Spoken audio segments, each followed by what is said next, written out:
We are officially live. There we go. How are we doing today, everyone? Welcome to the stream. It has been quite some time. I keep forgetting. I keep looking at OBS instead of the camera. It's been quite some time, though. I think it's been maybe a month, 2 months since we've last streamed. I've been busy. Oh boy, you guys have no idea. I've been doing so much work behind the scenes. We're gonna create some incredible videos. And I've been able to work on some really cool stuff for you guys as well.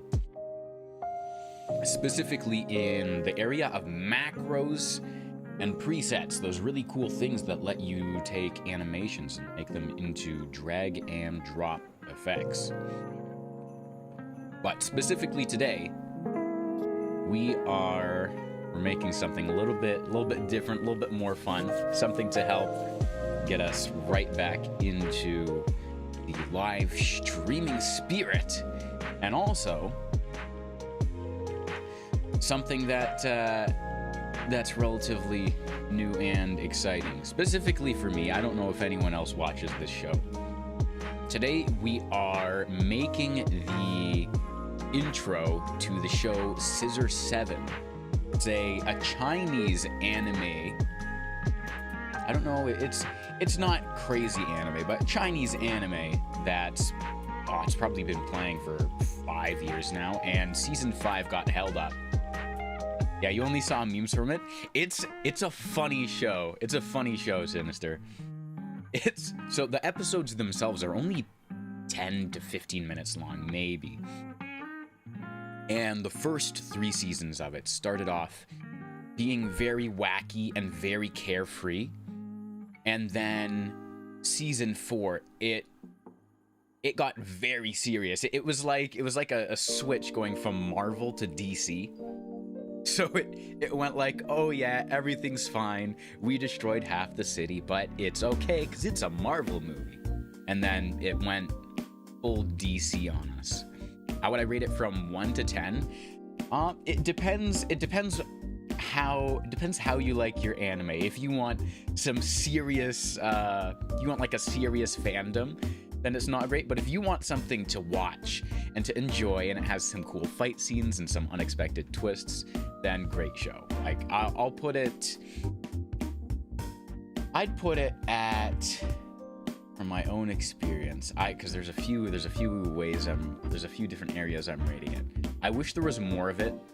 Season 5 was okay as well. It wasn't perfect, but they had some production issues.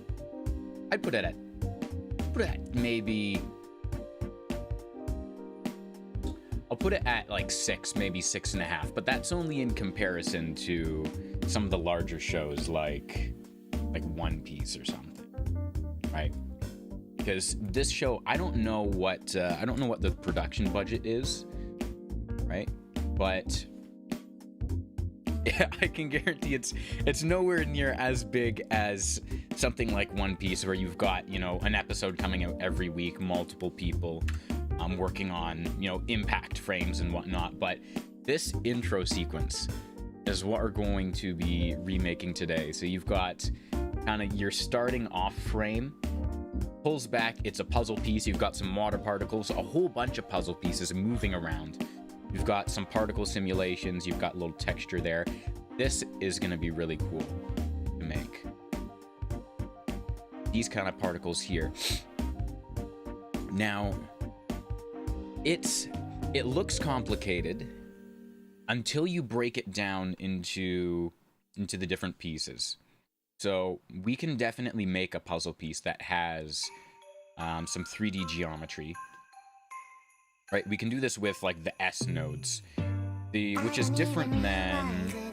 Let me pull this down. Let me make sure the music isn't too loud for you guys. There we go. I don't want to feel like I'm talking over the music. So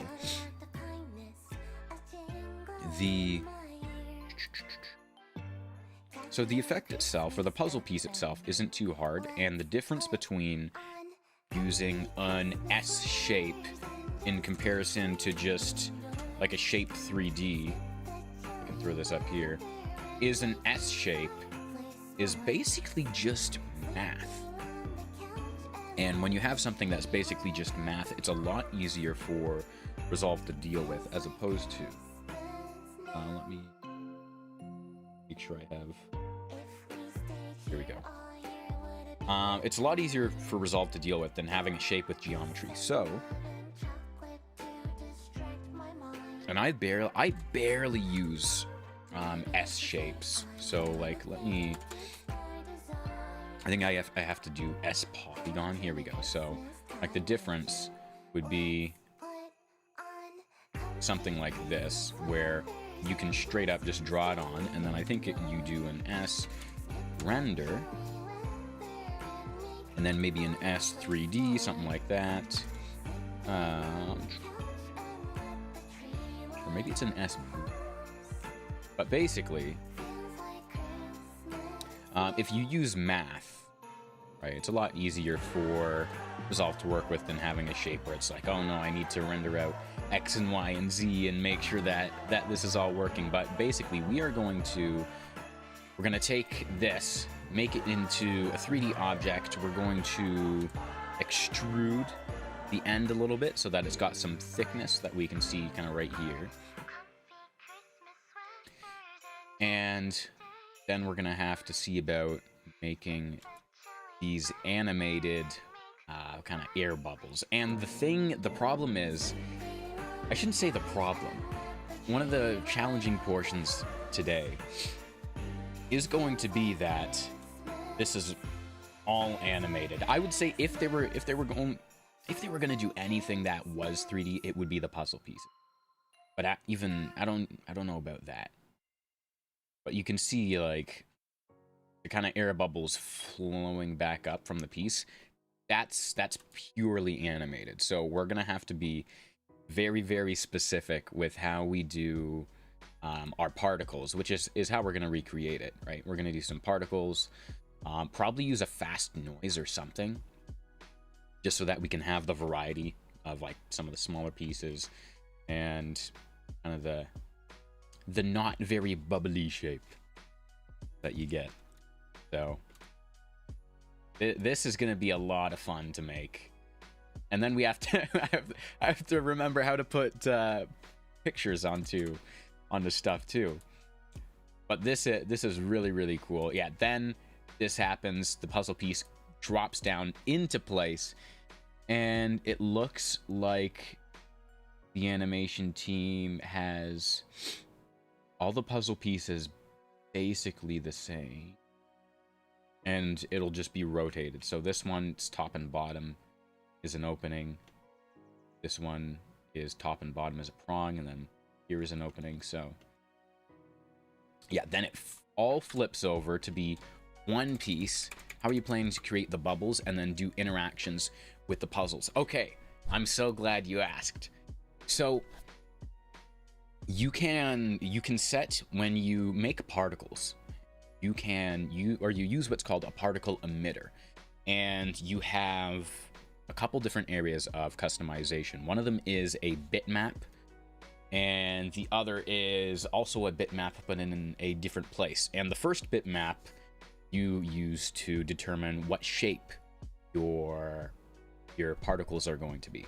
So I could, let's say I had like a coffee mug or a rock. I could plug that rock into the particle emitter and say, hey, make all the particles in the shapes of coffee mugs or in the shape of rocks.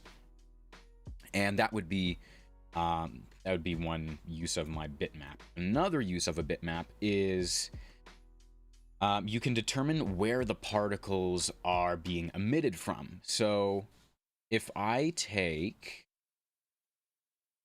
where's that one puzzle piece? Yeah, so if I take this puzzle piece here,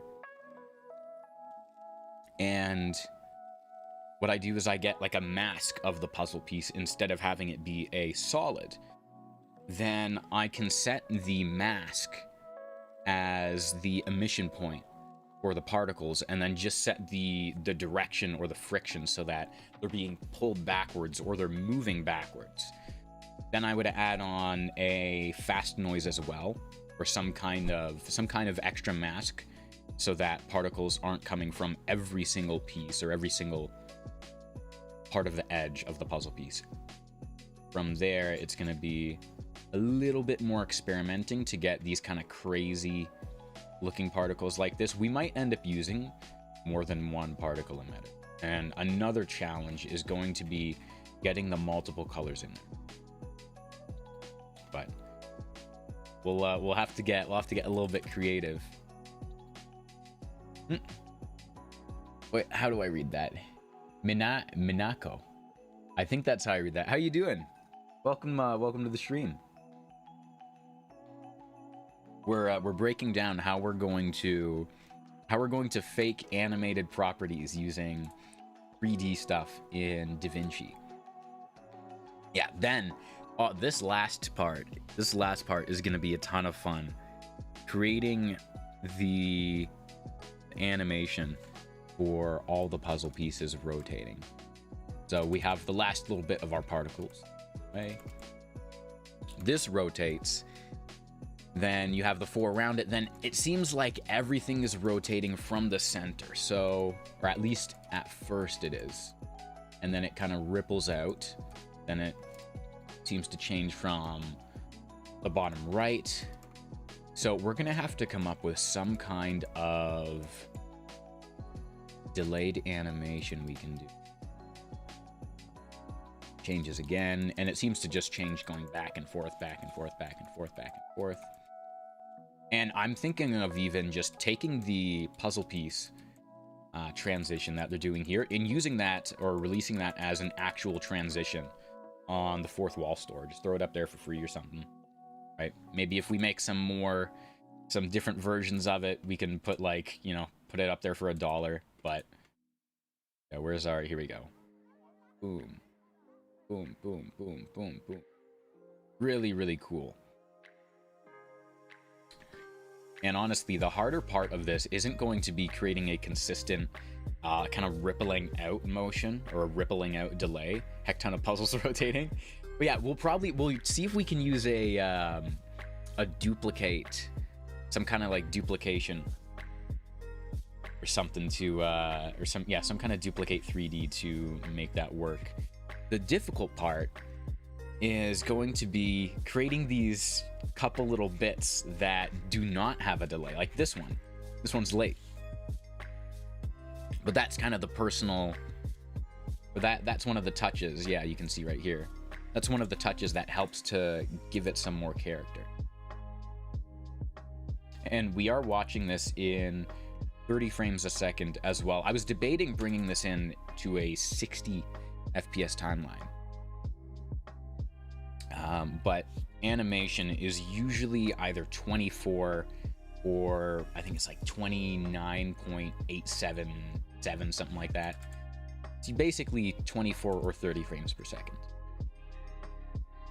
So we're going to run with the same thing today so that our motion doesn't end up looking too smooth. Because having, as cool as it would be to have those puzzle pieces moving at a super buttery smooth 60 frames a second, I don't think it would look as good for the overall feel, because that's what we're trying to do here, is we're gonna try and match the actual feel. Also, what is this? I just realized, are they putting serial numbers on the introductions? What is even that? And we'll throw this text on here for good measure. I actually do have, you guys are gonna laugh here. Is it? I have did I just see it? I have like an anime style text. I have 2 of them actually. One of them is looking like it's actual like Japanese characters, and it might be. And honestly might be. The other one looks like it might, or it has the Japanese character. Oh, here we go. It has the look, but you can clearly see that's custom title. But like if you at a glance though, it looks very, what's the word I'm looking for here? It looks Japanese.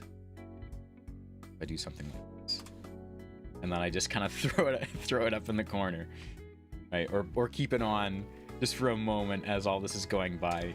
No one's gonna notice. So let's jump into Fusion, and I'm gonna use the clip as our Fusion composition just because it already has the correct timing and everything, and I can throw it up in the left as a reference. And I'm gonna move over here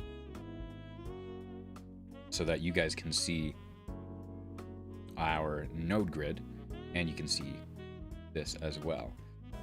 So let's start off with our S polygon. Or do we want an S B-spline? Decisions. Oh, you know what? We'll start off with an S ellipse, and then see if I can remember how to do literally anything else with S3D. It wouldn't be S3D. See if I can remember how to do literally anything else with it.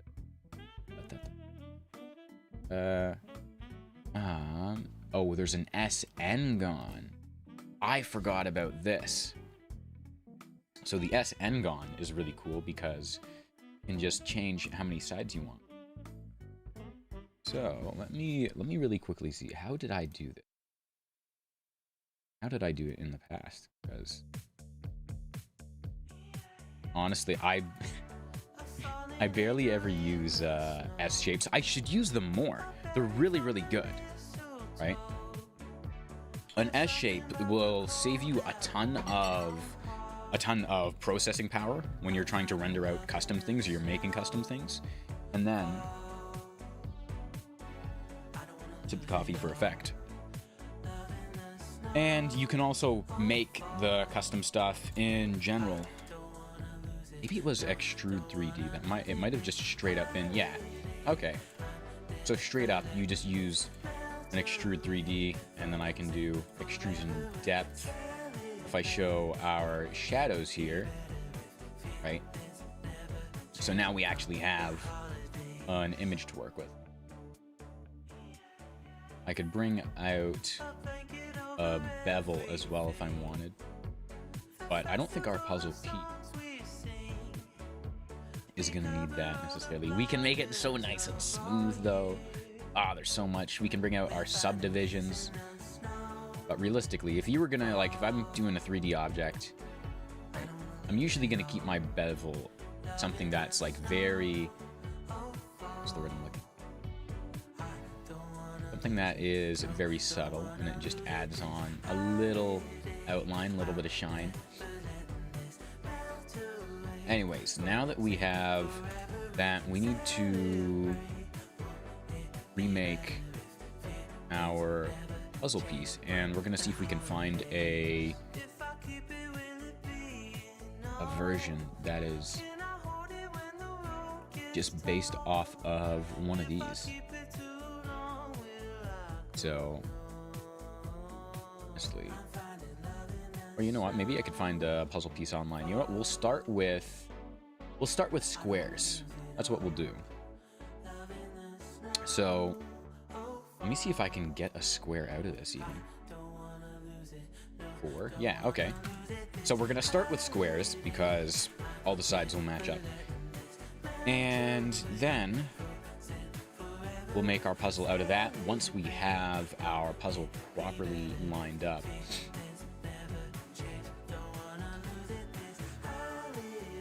Then we'll make it into a more complicated shape.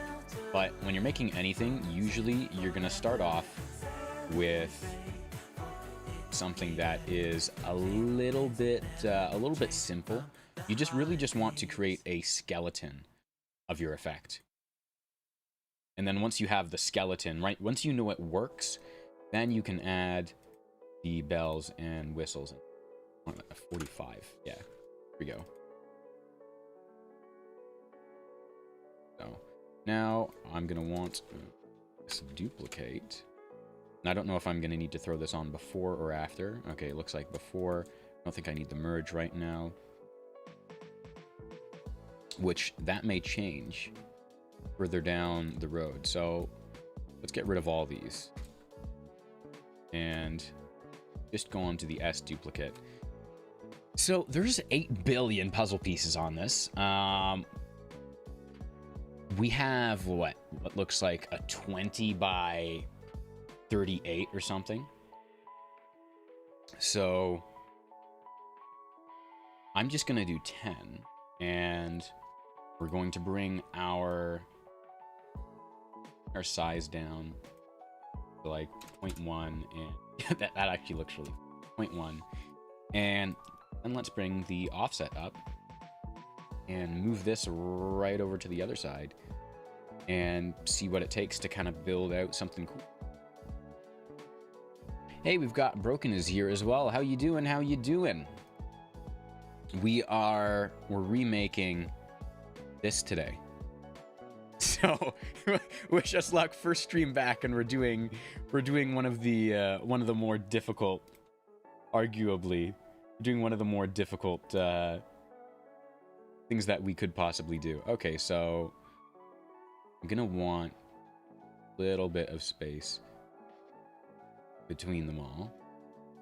So let's do, we'll do 12. Nope, not 2. Do 12 just to start us off. And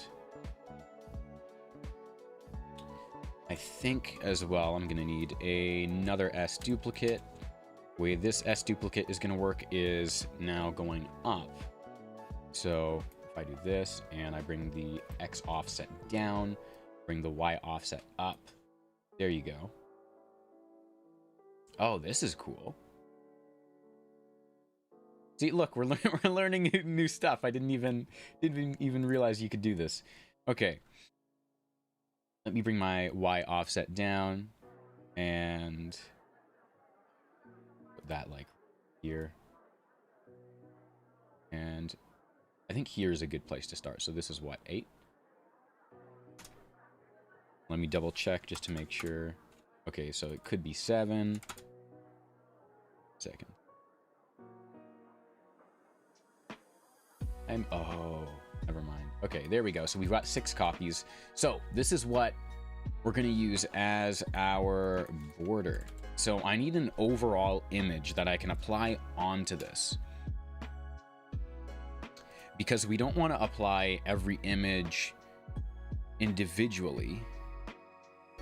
We want to apply one image globally. So let me grab a random image here. We have a photo from a game called Crab Champions. So let me see really quick.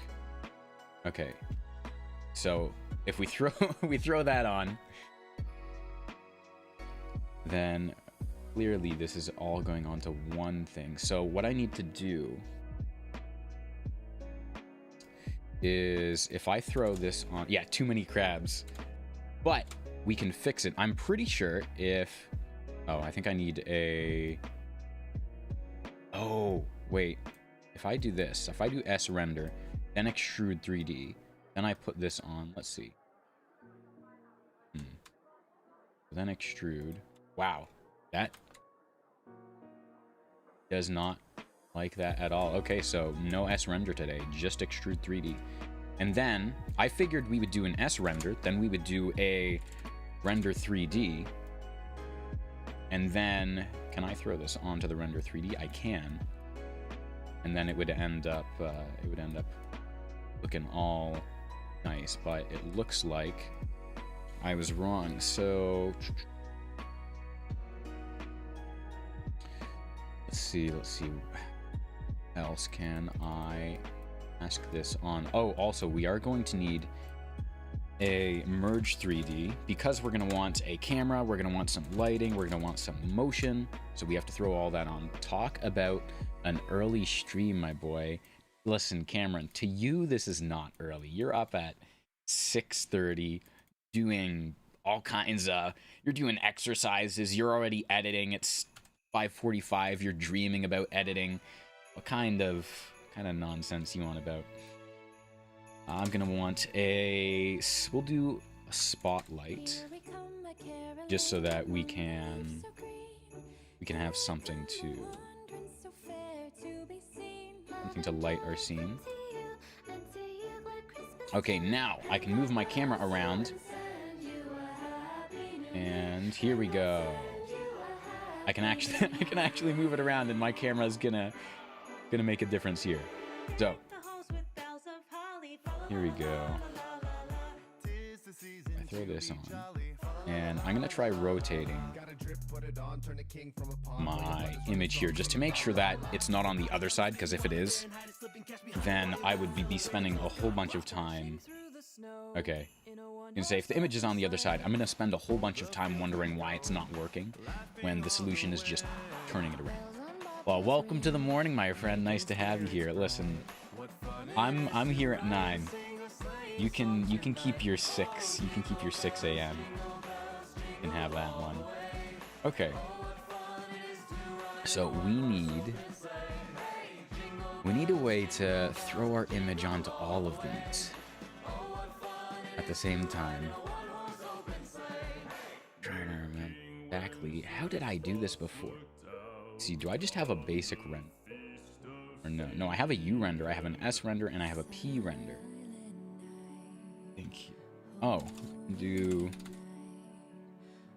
I can probably do a merge. And then if I throw this on top, obviously the crab is going to start there. But can I change this to multiply? Okay. You know what? That's not bad. That's not bad.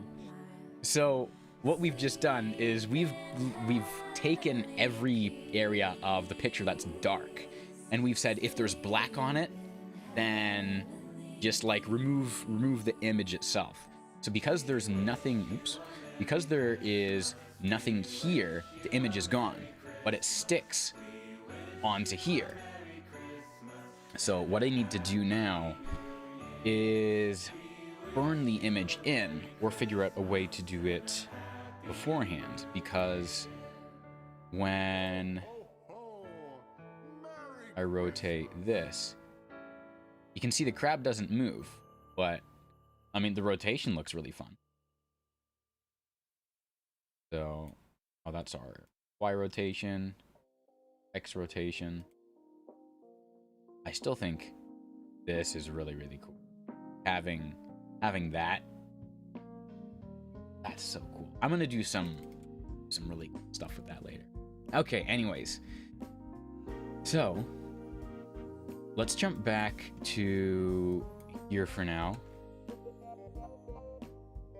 and let's take a look at how we're going to just do the rotation part. We can worry about burning the image in later. So we have, that's our Z rotation. X does nothing, and Y does nothing. It's origin relative, so let's see. We can do anything now. Doesn't look like it. Progressive. Ooh, that's cool. Check this out. I'm thinking of a lot of really cool transitions we could end up doing with this. Duplicate a long path. All right, I'm getting sidetracked. So, Z offset matter. We don't really need any jitter. Z rotation again is going to be all the same. Angle, basically what expecting here. Also, welcome to how we figure a lot of this stuff out. If it's not something that we can look up right away, then typically we'll start off by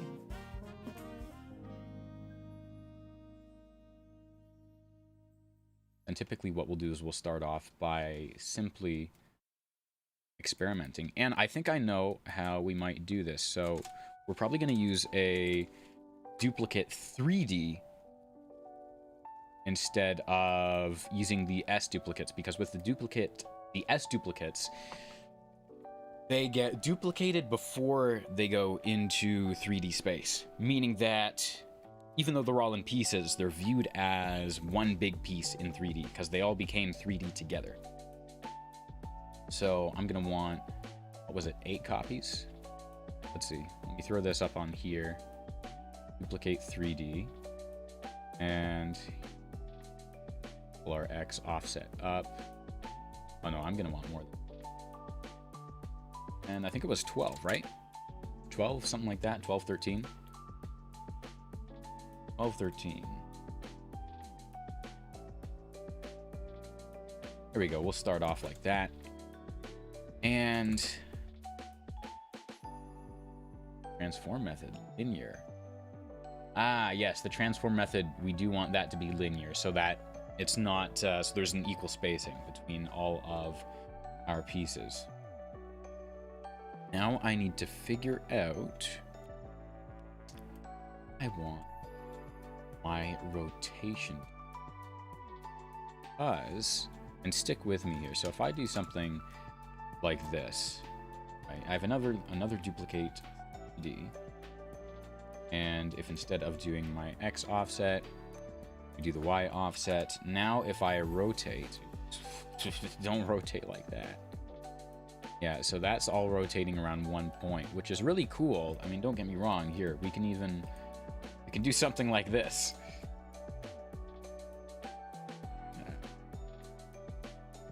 Do something like this, and, oh, here, we'll do this instead.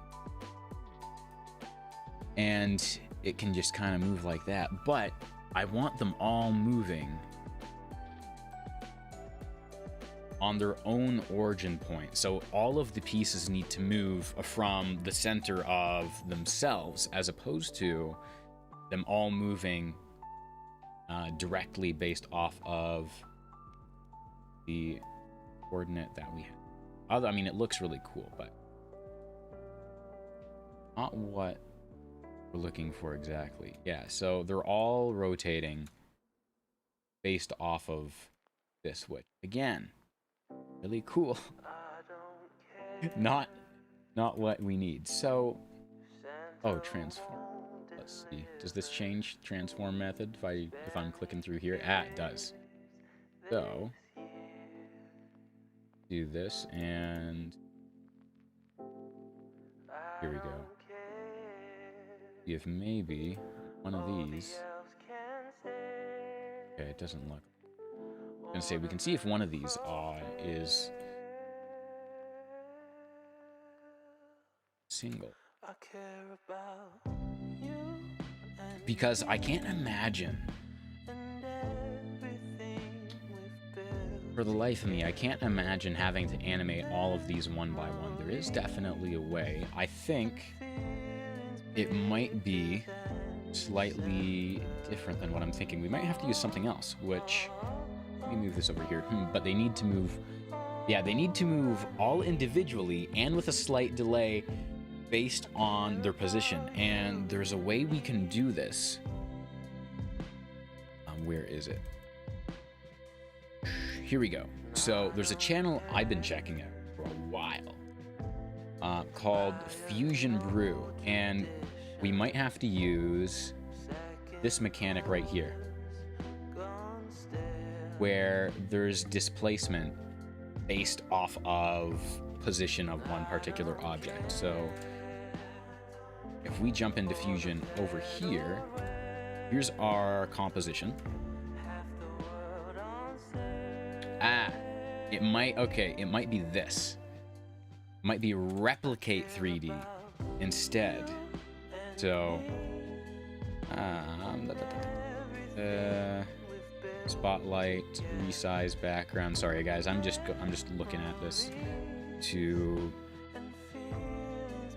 really quickly take stock of what I'm gonna now copy from this project and drag into our working project right now, so that we can kind of pull apart the important pieces and pull apart the important pieces. And then put back together for what we need. So, back in Fusion, let's paste this in, and let me show you really quick how this works, except I cannot because I left out one crucial piece that I should not have. All right, let me just pull the full thing over, and oh, that's my friend Mason. Everyone say hi to Mason. That's also the wrong project. Here we go. So I'm simply gonna drag all this over. I don't think there was any external media I had to worry about, so we're just gonna pull the full thing. Let's close this. Go back into our other project. Streams. Here we go. So, delete, paste this up here. All right. We zoom out here and put our shadows on. So, there is a way that you can, based off of the position of a 3D object, you can displace other 3D objects. So you can warp something. Kind of like if you took a magnet and you were just kind of holding it above a bunch of coins and the coins would slowly pull up. That's kind of what we're doing here.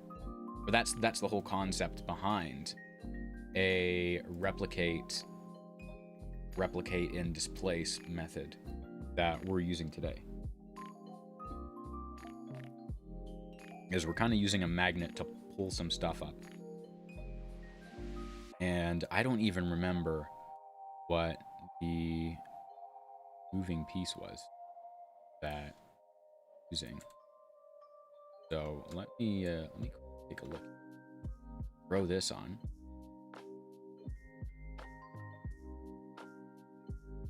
And see how I did this. So I have a locator 3D that is set up to a camera. Okay. And I'm not sure that I'm gonna need this. So we had an S rectangle, then we used the extrude here to make it larger. We made it kind of chunky. It looks like one of those like cans of gum. I don't know if you guys have that, depending on where you are. We used a replicate 3D, right? Then we also have a displace. Wow. And the actual displacement is based off of this over. So I think my camera has to be moved over in order. But basically, it's the same kind of deal where I'm going to use a displace to move something. And for anyone who doesn't know what I mean when I say displace, I can show you a very basic example with actually, no, we can use our image that we have over here of our crab. So when you have a fast noise and a displace, your fast noise, right? Everyone knows this is what your fast noise looks like. It's basically smoke with no movement. If you turn up your seethe rate, right, then your smoke starts moving, and your displace, I think in this context, our displace is going to warp our image or our media just a little bit. Hey, Borka. So we're going to change the way that we're viewing our image just a bit, and I think right now, because we're using just the base fast noise, we're doing it based off of luminance. If I bring the contrast up and I adjust a couple of settings on our displace, do our Y refraction and our X refraction a little bit. Now, if I show you this, our crab is very underwater. He's very bubbly. So, and I can show you the side by side. So let me I'll bring this down just a little bit. So the less contrast we have, less contrast, the less of a warped feeling that we're getting. So I can bring the detail all the way down, but bring the... Actually, I guess I can't. So we'll keep the scale low, keep the seed low, and we'll bring the detail up a bit just so you can see there's some spots. And as our smoke moves very slowly, so does our crab. You don't know if fusion scares you? Hey, that's all right. Fusion is scary only if you're not willing to just jump in without knowing stuff. Hey, Borka Milkovsky. That is cool. That's quite a name. I almost couldn't pronounce it. How you doing, Borka?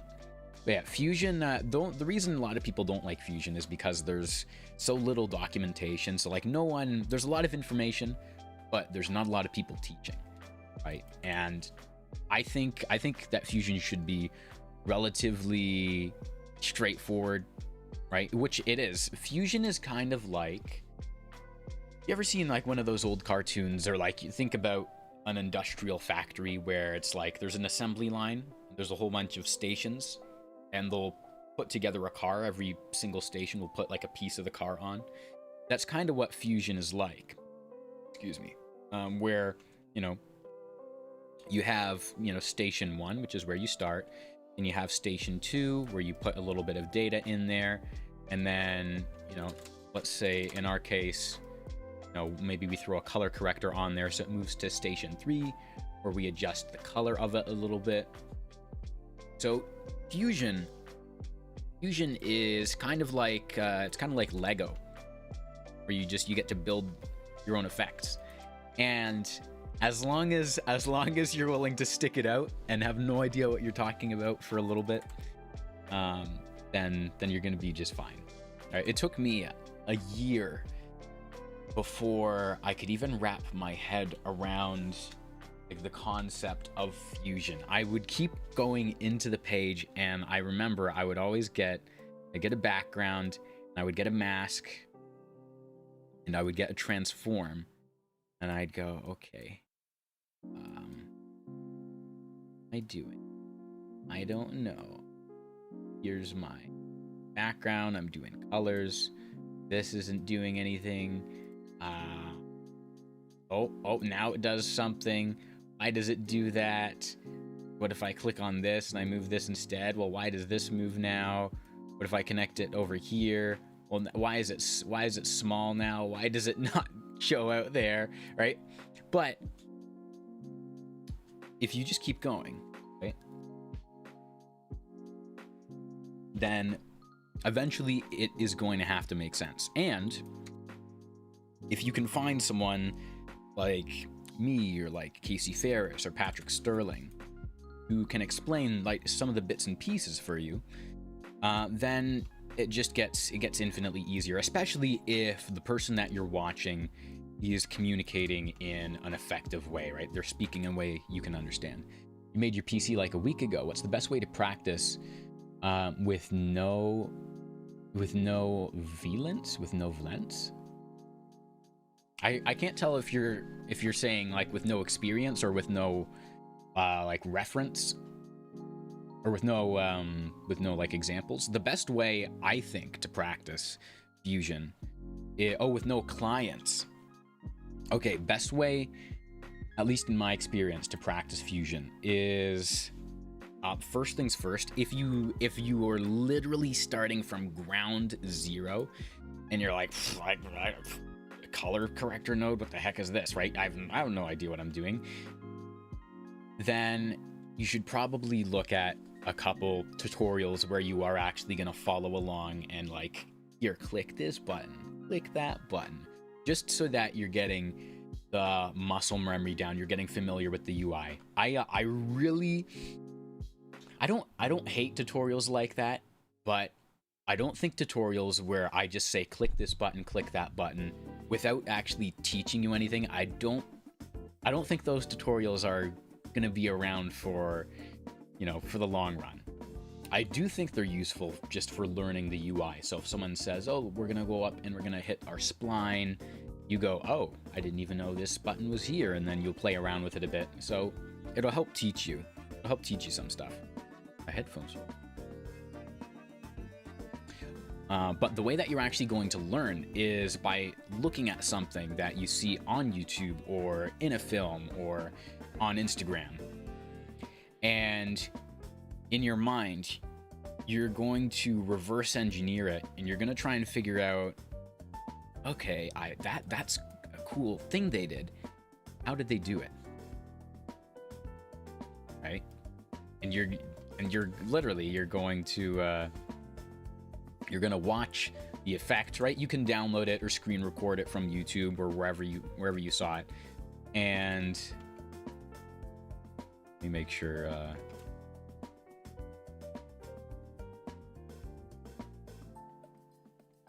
think we might have. I'm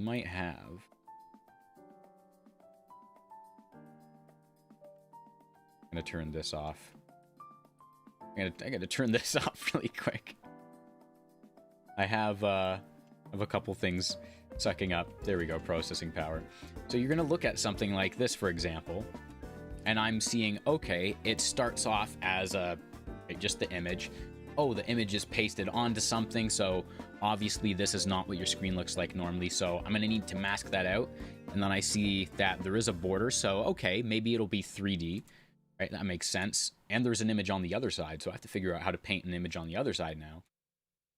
And then I can see easily enough that, you know, I've got a bunch of puzzle pieces, so I know I'm going to have a couple 3D objects. And then the fun part is going to be making this particle water, because it has, you know, 1, 2, 3, 4 different elements to it. So I'm breaking this down as I'm looking at it. So I'm watching this and I'm like, okay, it's like, I can see, you know, there's particles, or what I'm thinking I'm going to use to recreate this is particles, and I'm looking and I'm seeing, okay, I'll use particles on here in order to make that work. They have to be around the puzzle piece, but not, you know, on the face, not on the face of the puzzle piece, just around the edges. So I'm gonna use like a mask that has a border width, not like this, but like this, because I just want it around the border. And then I might need,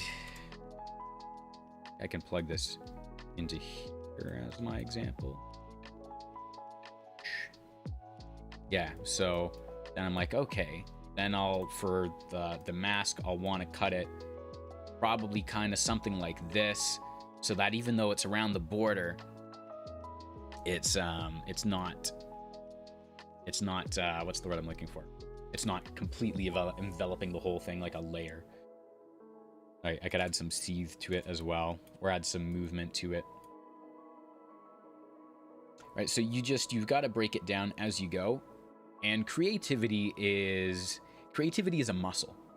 So if you're wanting to make something, right, creatively, like, oh, I have this great idea, or maybe I don't have an idea, but I want to have a great idea, right? And I have no idea what I'm doing, or I've never done it before. It's the equivalent of you trying to bench like 700 pounds without having, you know, lifted a day in my life. So you start small. So if you don't have any ideas, or you're struggling with something creative, then start off simple. A subscribe button, right? So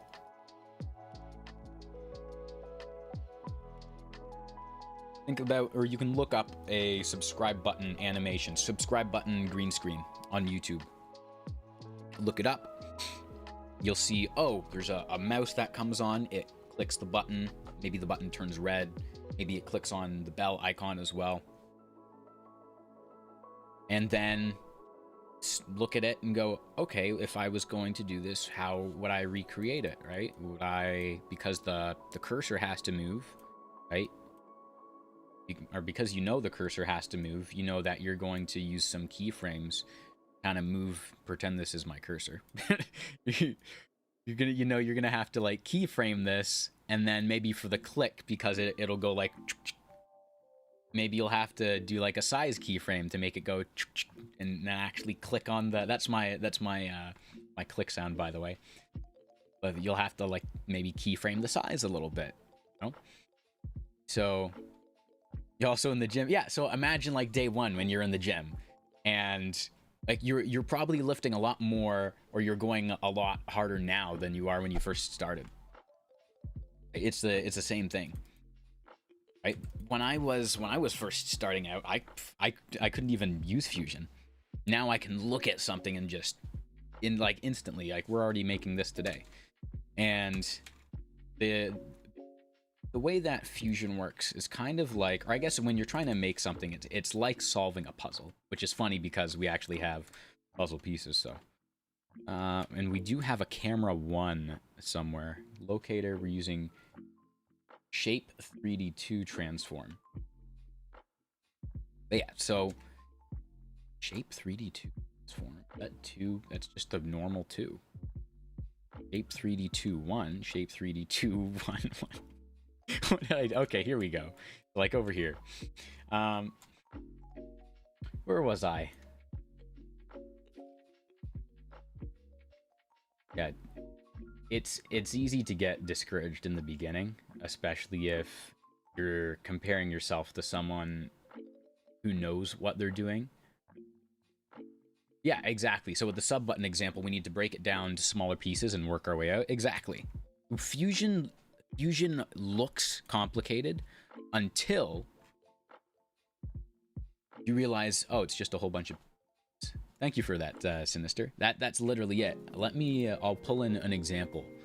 I'll pull in an example for you guys actually of a subscribe button that I made a while back, and this was me exercising my brain to just to see how things work. And that's actually a really good way to learn as well, is making things that you are looking at. Because let's see, sub button 2. This it? Here we go. Yeah, so it's a good idea, or it's a good way to learn as well, because you're gonna end up learning things that you didn't know you were gonna learn at the beginning. I'm gonna set out to learn part 1, 2, and 3. Turns out that there was a part 1A and B, and part 4 was involved for some reason. That made a mouse appear smoothly on the screen and made a click sound effect. There you go. Hey, Domino's man, how you doing? So here is a subscribe button that I made a while ago. I don't know how many pieces of this are going to work because I have some media here. But let's find out. Let me follow this line down to the end here. So, like it goes right here. Okay. So here's the old Isaiah grade sub button, where when is this going to appear on the screen? Yeah, where we have a whole bunch of stuff animating on. We're clicking some buttons. And let me see if I actually have the asset itself so that you can see it playing properly. And I actually picked that up from a channel called Senpai Gaming. Senpai Gaming is what it's called now. So here's the original. Here we go. So here's the original one. So let me play it through. Okay, so this one is his. So this is where it actually came from. And there's so many moving parts. He has the YouTube logo come out and rotate. Then he has a triangle with his logo come out and rotate. Then it moves up as you have some other stuff moving down with text, and that's all animated. Everything up top moves. A bunch of words are moving in opposition to each other, but they're still parallel. The subscribe button gets clicked, and it changes from subscribe to subscribed. And the bell and like button come out. Those both get clicked. And everything has its own little accents with these shadows and stuff here, right? Right, there's so many moving parts to it. And just by looking at it, you know, you can break it down. All right, good to have you, Borka. Good luck with the workout. So, oh, I accidentally deleted our good version. So, here we go. So then what I did is I just looked at it and I went, okay, well, I can make that, right? All Fusion is just a bunch of pieces. So I was able to look at it and more or less frame for frame, right? You can see it is like Fusion is just, it's just Legos. And I couldn't do I couldn't do this for probably the first year and a half of knowing or of trying to learn Fusion. It's just, you just gotta keep at it and break it down into pieces. Because, right, if you look at just the subscribe button itself without it moving, then you know, okay, you're gonna have some colors. You're maybe gonna keyframe your colors a little bit, just like as if it's a position. So 100%, like that's one of the reasons I say, hey, like, look at something and then try to recreate it, because that's probably how you're going to end up learning a lot of what you want to learn, and even more stuff without even realizing, is by accident or by just, you know, trying your best. So this is what we want to be working with here. So unfortunately, I cannot rotate this the way that I want, because this is actually sideways. And the reason it's sideways is that's just the way that this tool works in Fusion. It works best sideways. So I end up having to rotate the whole thing by 90 degrees afterwards. But you can see that as we move this ball across, woo, we actually get something really cool here. So I'm willing to bet this is what we can use for the ripple effect. And if I take my ellipse here, this ellipse is the area of effect.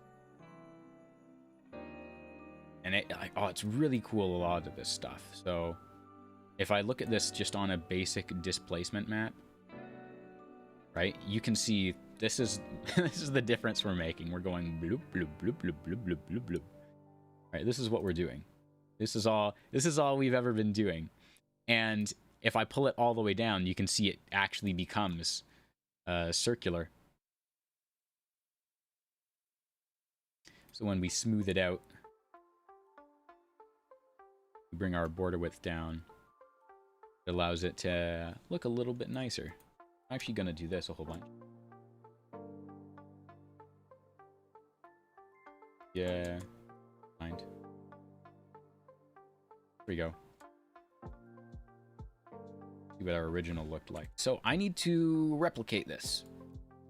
How did I do it before? Well, by the looks of it, I had just these pieces. So I'm going to take those pieces and I'm going to get rid of everything else. So might still grab a piece from this later. So we're just going to move it up. But I'm going to turn all of it off because we have some very heavy nodes. We have spherical cameras in there. We have ambient occlusion, which is one of the things that you use to make really good reflections when you have different materials. We've got our reflect. We have a bump map, which you use to create textures. Hook torrents, which you use to help create the bump map. Keep the good work. All the best. I'm sorry, bro. I can't pronounce your name, but thank you. I would try. I don't want to. I know I would end up butchering it. So I'll have to take a look and come up with a nickname or something that's good. But thank you. I do appreciate it. But this is how we do it, right? So, and I think this is what is going to work further out. So, do we even want to start this? Because we used an S rectangle. I think we'll use the same thing. But instead, we're going to drag this down. We're not going to have the extrude distance or the extrude depth here a ton, and it's going to start to look funny over here. Because it's going to start to look funny because the pieces are pulled out a lot more. It actually looks kind of cool. It looks like a little stepping area. So we've got our replicate 3D. Right, we've got all our steps. And we want them to rotate. If I do this, yeah, so that's actually really cool. That's really trippy, but that's really cool. Let me try something really quick.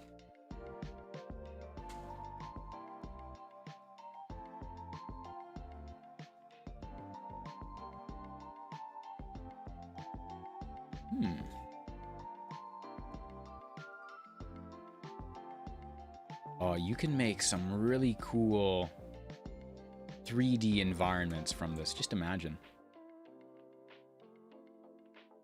Imagine like a whole bunch of these and you have lava underneath or something like. So I don't want any jitter is the thing. In my controls, I do want rotation, but I want it delayed. And although, again, this isn't delayed, Squid Game's 3 idea, for real. It's just, it turns into a Mario game. You know, it really does have to be.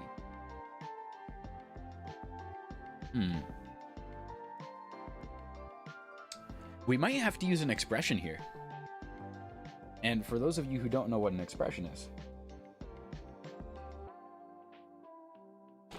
well, you remember how an S shape is basically just math?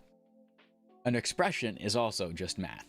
So we might have to use one of those to offset the rotation based off of the origin point. So we would have to use math to say, you're gonna also rotate, but there's gonna be a delay based on how far you are from this one, or how far you are away from this point, and it's gonna just be the original, the mother tile, the mother puzzle piece of all the puzzle pieces. So, yeah. Because, yeah, the displace isn't going to do anything. Extrude the replicate for here. Going to do anything. It's all... Excuse me. It's all got to be... all got to be based off of here. And this is also... You could create, like, dragon scales based off of this. Craftsmanship of that dragon is absolutely wonderful. It's marvelous. Look at that. Nothing could pierce those scales. Anyways. Not aligned. Combine color card. A second. Where's our crab image here? I'll take my crab image. And... No, we didn't find the solution. We almost found the solution. Instead, we have a bunch of crab tiles, which I'm not mad at. So by the looks of it, yeah, I don't need those. Just need this. If I go shape 3D, throw this on. Huh. Oh, never mind. I know why that's not.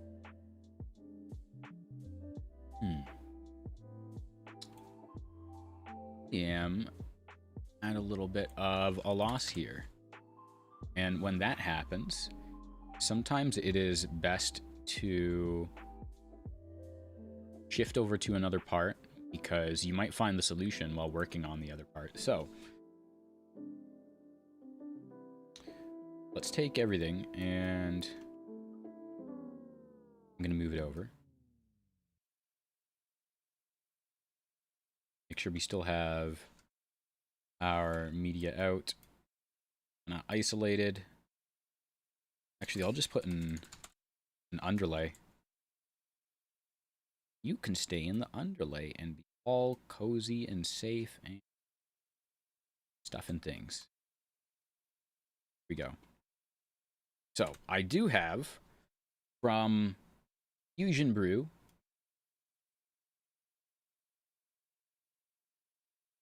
start our music back up. Bam. So Fusion Brew, which if you don't know the channel Fusion Brew, and you want to learn some serious Resolve stuff, you are missing out. Fusion Brew has an incredible channel, and he makes some really cool 3D stuff. We are going to learn how to make water from him. He's got two different things. He's got making water particles. He's got making an underwater scene. And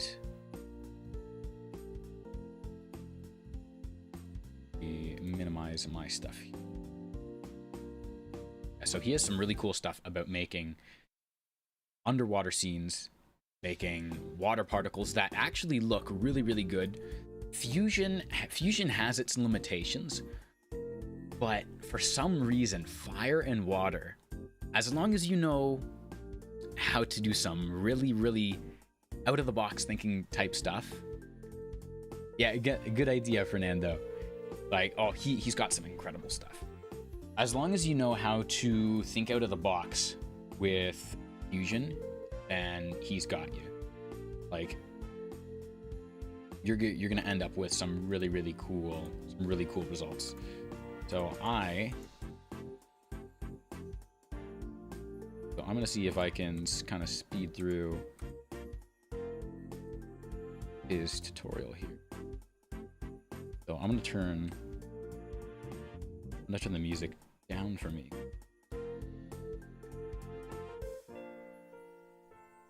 And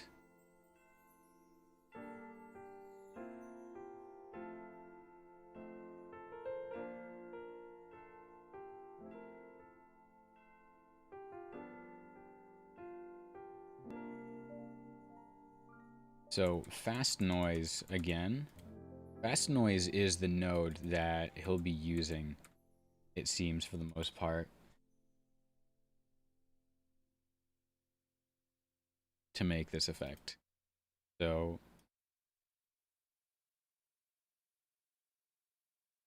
we'd pop over to here, find an HDRI,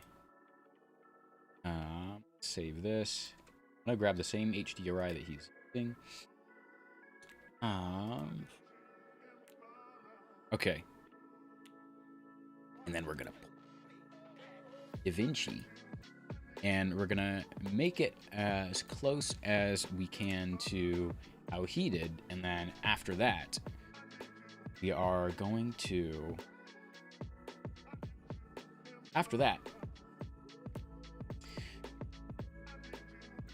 then we can get creative and start pulling apart the pieces a little bit to see how we can make it work with our own scene.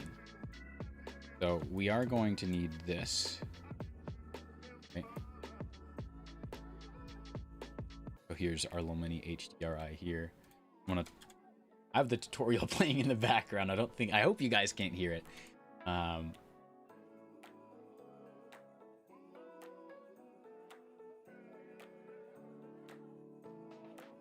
We can get through this relatively fast, and then we can move on with some of the cooler parts of making the Scissor 7 Season 5 intro. So I am going to want a spherical. see what else we.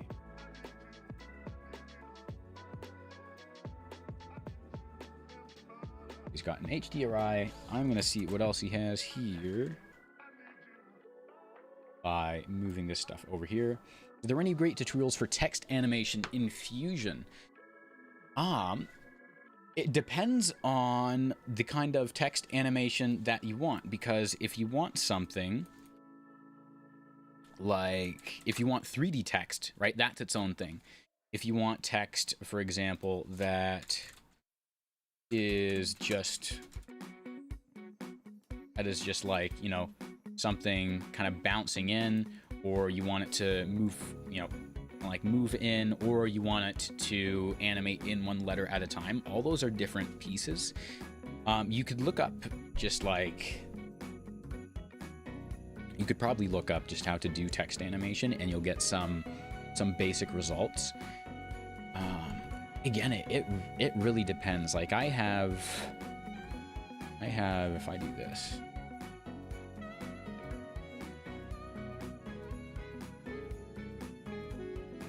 So I have here my own like little mini text preset that I made, and like it has a bunch of different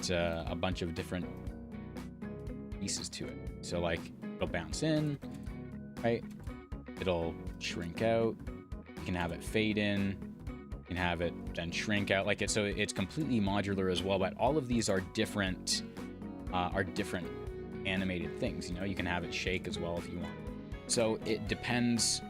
Depends exactly what you're looking for. So I would be specific in searching for what you want. So, you know, if I'm gonna go into Resolve and I want how to, you know, making shaky text, then I would literally type in shaky text DaVinci Resolve. And that's kind of another thing with Resolve, is the documentation isn't great, but there is a lot of really cool stuff out there. And a lot of the solutions are going to be very, very basic. Like, and when I say basic, I guess I mean easy. So like you can just take a camera shake node in Fusion and throw that onto a text plus, and then, you know, you can just adjust your settings, and there you go. You can adjust the speed and everything as well, frequency method, reflected sign, or whatever you want. And then that would be one version of shaky text. If you want to add, like, you know, a directional blur, or you want it to like be shaking in really aggressively and then calm down, then there's obviously some more work that goes in behind that, right? You'll have to maybe custom keyframe some stuff, even not just the shake itself, but, you know, maybe just this, having it start off being really crazy and then coming down. Which, again, that's not too difficult either. Yeah, it really depends what you're after. But in terms of great tutorials that are an all-in-one fit for teaching text animation, there's probably not a ton out there. There are some good tutorials for animation in general, but I'll give you an idea right now for motion. For dramatic motion, I wouldn't have any dramatic motion take less than 3 frames if it's going to be a 60 frame per second timeline. And I'm assuming that you want to do some custom stuff. So if I'm going to have text, you know, fly into the screen, I wouldn't have it take less than 3 frames. And the reason for that being is because in 24 frames a second, or I should say a single frame in a 24 frame per second timeline, which is how we watch most TV and animation, that is about 2.5 frames on a 60 frame per second timeline. And that kind of a 1/24th of a second is a long enough time for our eyes to kind of perceive some movement. And the more dramatic the movement, you know, usually the longer you want to have it on screen. But because 1/24th of a second is about equal to 3 frames in a 60-second, or is about equal to 3 frames in a 60 frame per second timeline, then for any kind of movement that you're doing, like if I'm gonna have this, I might as well just show you. We have Resolve open right here. Then I wouldn't have it take less than 3 seconds. So if we go to 0, and I'm gonna go to my layout, and I'm gonna animate this in. I go 1, 2, 3, and I'm gonna put this back to 0.5. So this is 3 frames. So imagine if instead, right, I took this and I was like, okay, because I want the animation to be fast, it's just going to be 1 frame. And that's something that you'll have to take into account when you are animating your stuff. Is, you know, you'll watch it frame by frame and you'll go, okay, how good does this look? Because if I have this at 1 frame, it's basically just on there. It might as well have just popped onto the screen. Or even 2 frames. Right, we can pull this out. Do 2 frames a second. So here we go. Here's 2, because then I'm only getting 1, 2, and there's not enough time for it to pop on. Now, if you want to get very professional with it, which, you know, you don't necessarily have to, but you can add motion blur on. So your motion blur helps to kind of smear it all together, so it appears a little bit smoother. So we can bring our center bias out, right? Bring our quality up a little bit. Only thing that I will caution against is, and so this is 3 frames, but it feels, even though it's zooming in and there's only 2 frames really of movement happening before it reaches the end, that feels so much smoother. And this is why I would recommend, you know, dramatic movements, at least 3 frames, for it to appear, for our eyes to perceive it. That feels so much better than if it was to just like pop on. And motion blur you don't necessarily need, right? It's more just a bells and whistles, like a nice kind of shiny thing. That whoosh show up, yeah. It's nice, eh? But yeah, that's from quality at 10, center bias at 1. The only thing I will caution you to is the motion blur that we use in the settings is a little bit power hungry. So if you have if you're running an effect, or you're gonna make this into a drag and drop, then unless you have something that's very hefty, I would recommend actually, like, you know, having an animated directional blur. So I would do something like this, and I would keyframe it here. Where's my 3rd frame? Here it is. And it would start off like this. I'm actually going to keep this here. And so this, in comparison to this, I'll show the difference here.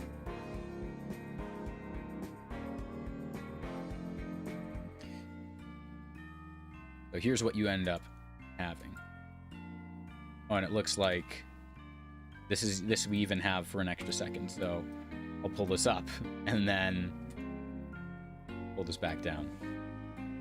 But you can see there's basically no difference. This one has a little bit more of an onion skin, where it looks like the text is a little bit behind itself. But this one is our machine-generated motion blur. This one is our keyframed motion. And this one is going to love your PC so much more than this one. This one is going to eat your PC alive, and then it's going to come back and it's going to ask for seconds, and then it's going to crash every other program. That last part was a joke, but it will eat your computer and then ask for seconds. This one, easy peasy, you can keyframe it, Still looks really nice. And added benefit of the motion blur not running the whole time, because I'm going to share with you a little secret. Little secret. Nobody knows. Shh, don't tell anyone. Shh, just us.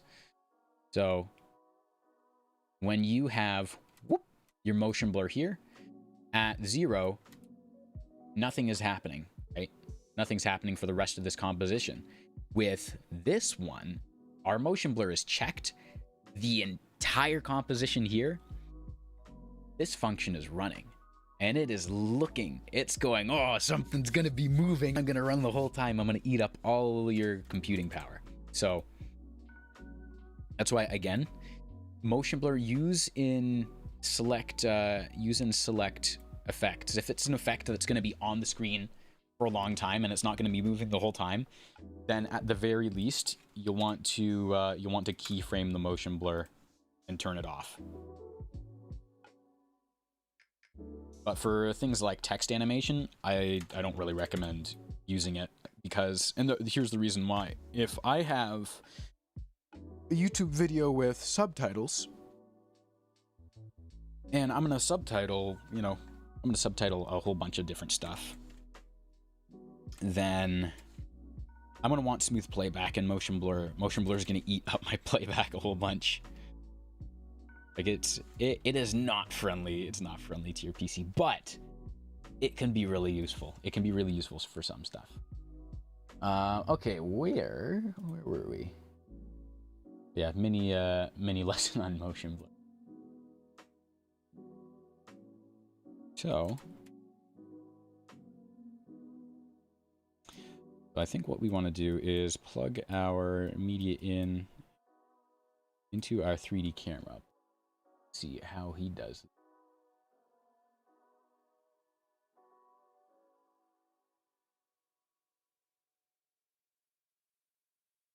Let me see here. How does he do this? Oop. Oop. He's got it going through a sphere map. Okay, so we need to throw this into a gamut. I don't know what the source is, but the output, let's see what DaVinci wide gamut looks like. So our input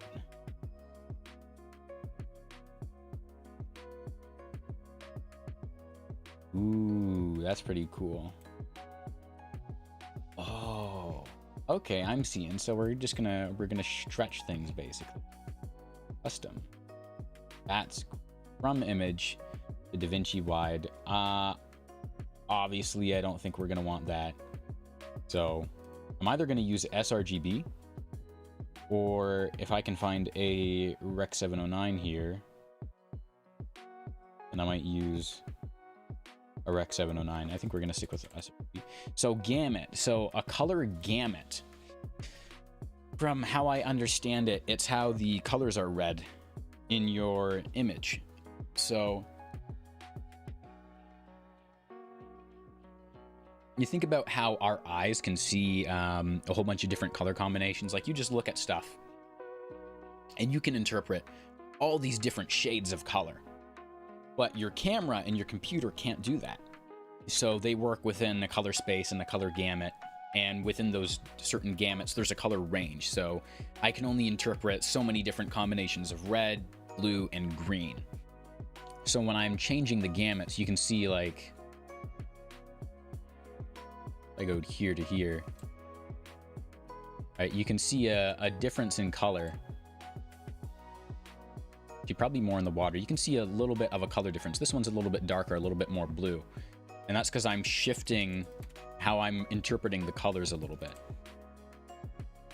So I'm going to go into, I think it was the sphere map. So I think we have to go we go to a sphere map, then to a, what did he do next? So he went gamut, color correction, which I'm not going to do the color correction. Then a sphere map. Then we go to a shape 3D. Okay. I'm I'm gonna take a screenshot of this, and we can actually look at it together. So let's see. Yeah, so he went here, gamut, color correction, sphere map, and then shape 3D. And I think the shape 3D is going to be a sphere. That is probably what we're going to do. And then he went into a merge 3D, but before that, we have two different transforms. And we also have a reflect, a cook torrents, a paint, and an FBX mesh. But because we're not using any, because we're not putting any 3D object there, we're just going to go right into the reflect. And then we're going to go from the reflect to the FBX mesh 3D. Oh, okay, never mind. We actually don't need that part because that's only for the headphones. Okay. So we can go directly into... We could probably just go right into the merge 3D and the directional light. So let me take a look.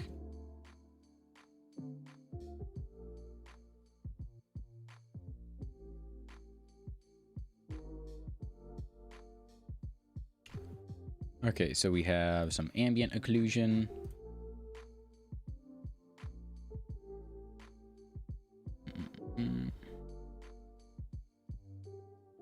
What I'm really curious about is seeing the fast noise for this.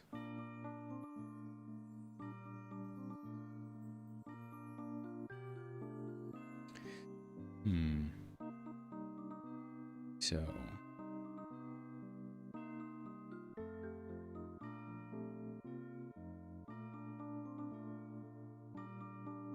Okay, okay, this is pretty cool. So what I'm gathering is that over here from my shape 3D, I am going to need a merge 3D. Shape 3D is going to plug into the merge. Oh, that's just a simple merge. Merge 3D, and then I'm going to want a camera 3D and a spherical camera. You see, here we go, spherical camera. Both of these are going to get plugged in, and I'm also going to need a not an image 3D. I'm going to need a shape 3D, and we're going to take this and we're going to turn it into an image plane, which actually it's already in image plane form. So now we're going to make that 90 degrees. Let's make this negative 90 just so that it's facing up. And I'm going to want, I think, a torrent and a reflect. And so if we remember from before, a cook torrent helps to make that reflection. Helps to make that reflection image. Let's pipe this in here. But I want to pipe it over top because I'm trying to make another merge 3D. So I'm just going to copy this because it's being difficult. And we'll throw that right on top. Just like that. Okay. What is next? Oh, okay. So what I'm seeing here is we have a directional light, then we have an ambient light and a spotlight. So we have all the lights: spotlight, ambient light, and this is going to go into here. This is going to go into here. Boom. Boom. Okay, so a whole bunch of lights don't think we're going to need these right now. So we have a spherical camera and a normal camera. So this is what we have inside everything. And then in our merge 3D, interesting. I wonder what we're gonna do, like what we're gonna end up with.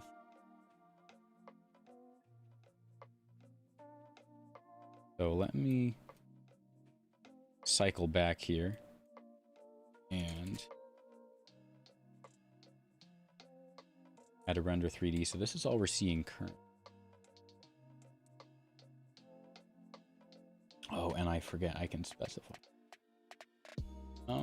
Which camera do I want to use? Spherical camera 3. Here we go. So this is what we want to use here.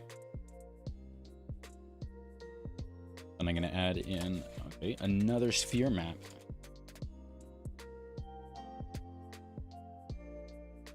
And using our sphere map, we can look all around, and I'm pretty sure this is just going to be used really for the reflection.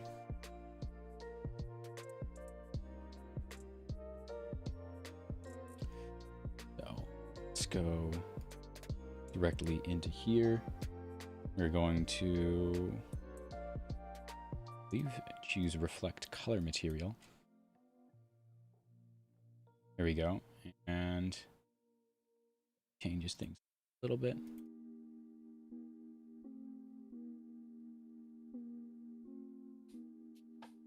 I think I want my plane.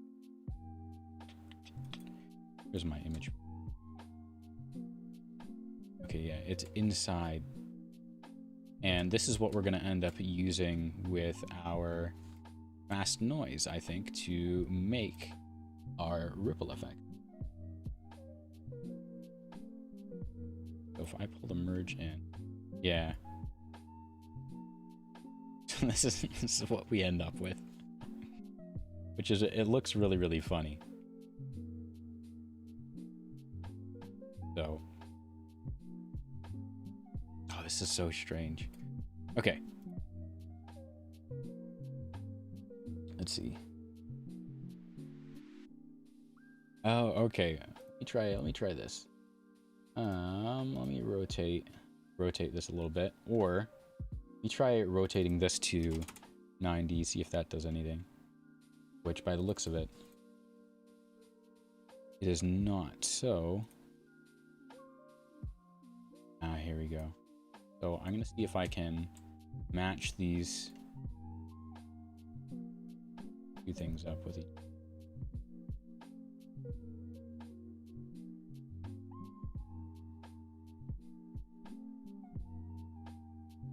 We'll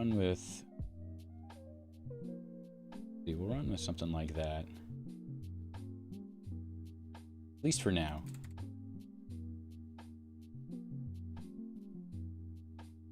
So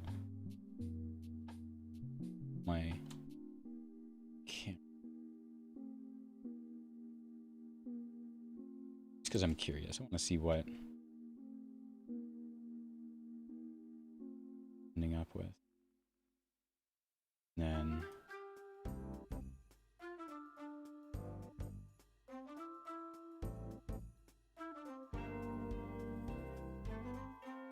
all right, onwards to the next step.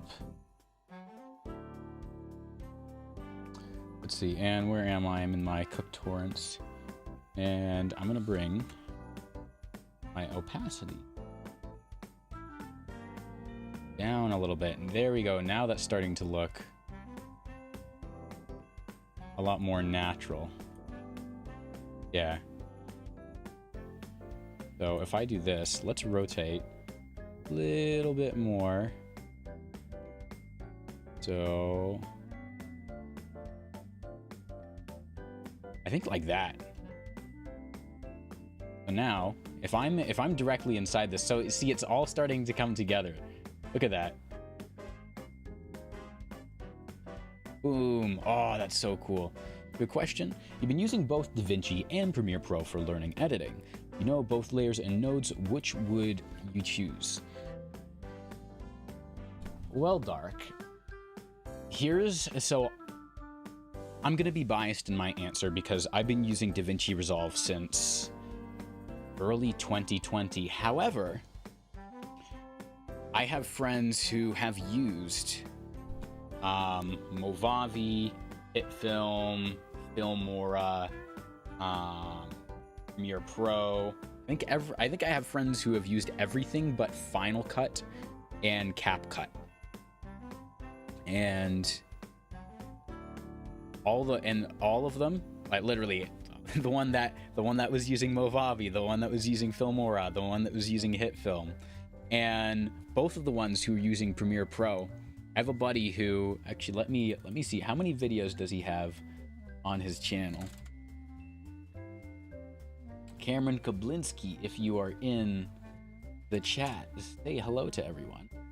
So he has on his channel currently 593 videos. And those are only the ones that are still there. He has a whole bunch that are unlisted as well. So he's probably made more than like 600 videos in Premiere Pro. And like he was very, very like, no, Premiere Pro is going to be the one I stick with. It is the best software. And I was able to show him a lot of the cool stuff DaVinci does. And so you can take it from him, not me. 90% of the stuff that DaVinci does, or even 95 probably now, of the stuff that they do, or that them and Premiere Pro do, they do better. Premiere has like a few features maybe, but I mean it's 5% versus 95. So I would say Fusion, or I would say DaVinci. Part of the reason in that is because, one, it's not a subscription. You get to buy the software and own it. Second one is, if I want to do some audio stuff or I want to do some special effects stuff, I don't need to buy a full creative suite of tools. I can buy one, and then, right, we have all of the pages here. Right, we've got our editing area. We have, in this case, our After Effects area. We have our Lightroom area. We have Audition. We have Encoder. It's all in one software. And the nice part is there's a free version. So if you're not sure, you can use, right? And you say, so you've been using nodes and layers for a while. Me personally, I've used After Effects a little bit.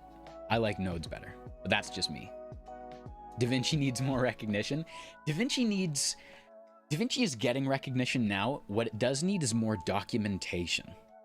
The number one thing. So I posted a TikTok specifically like poking fun at Adobe users, going, "Hey, you guys know there's a free version of DaVinci, and you know we don't have any subscriptions, you know."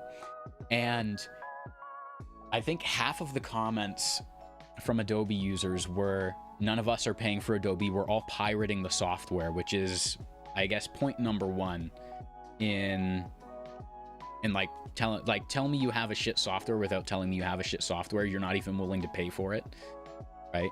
Because personally, if someone is providing me great service, I'm happy to pay. Right? Keep making your really cool stuff, and I'll keep using it. Great relationship.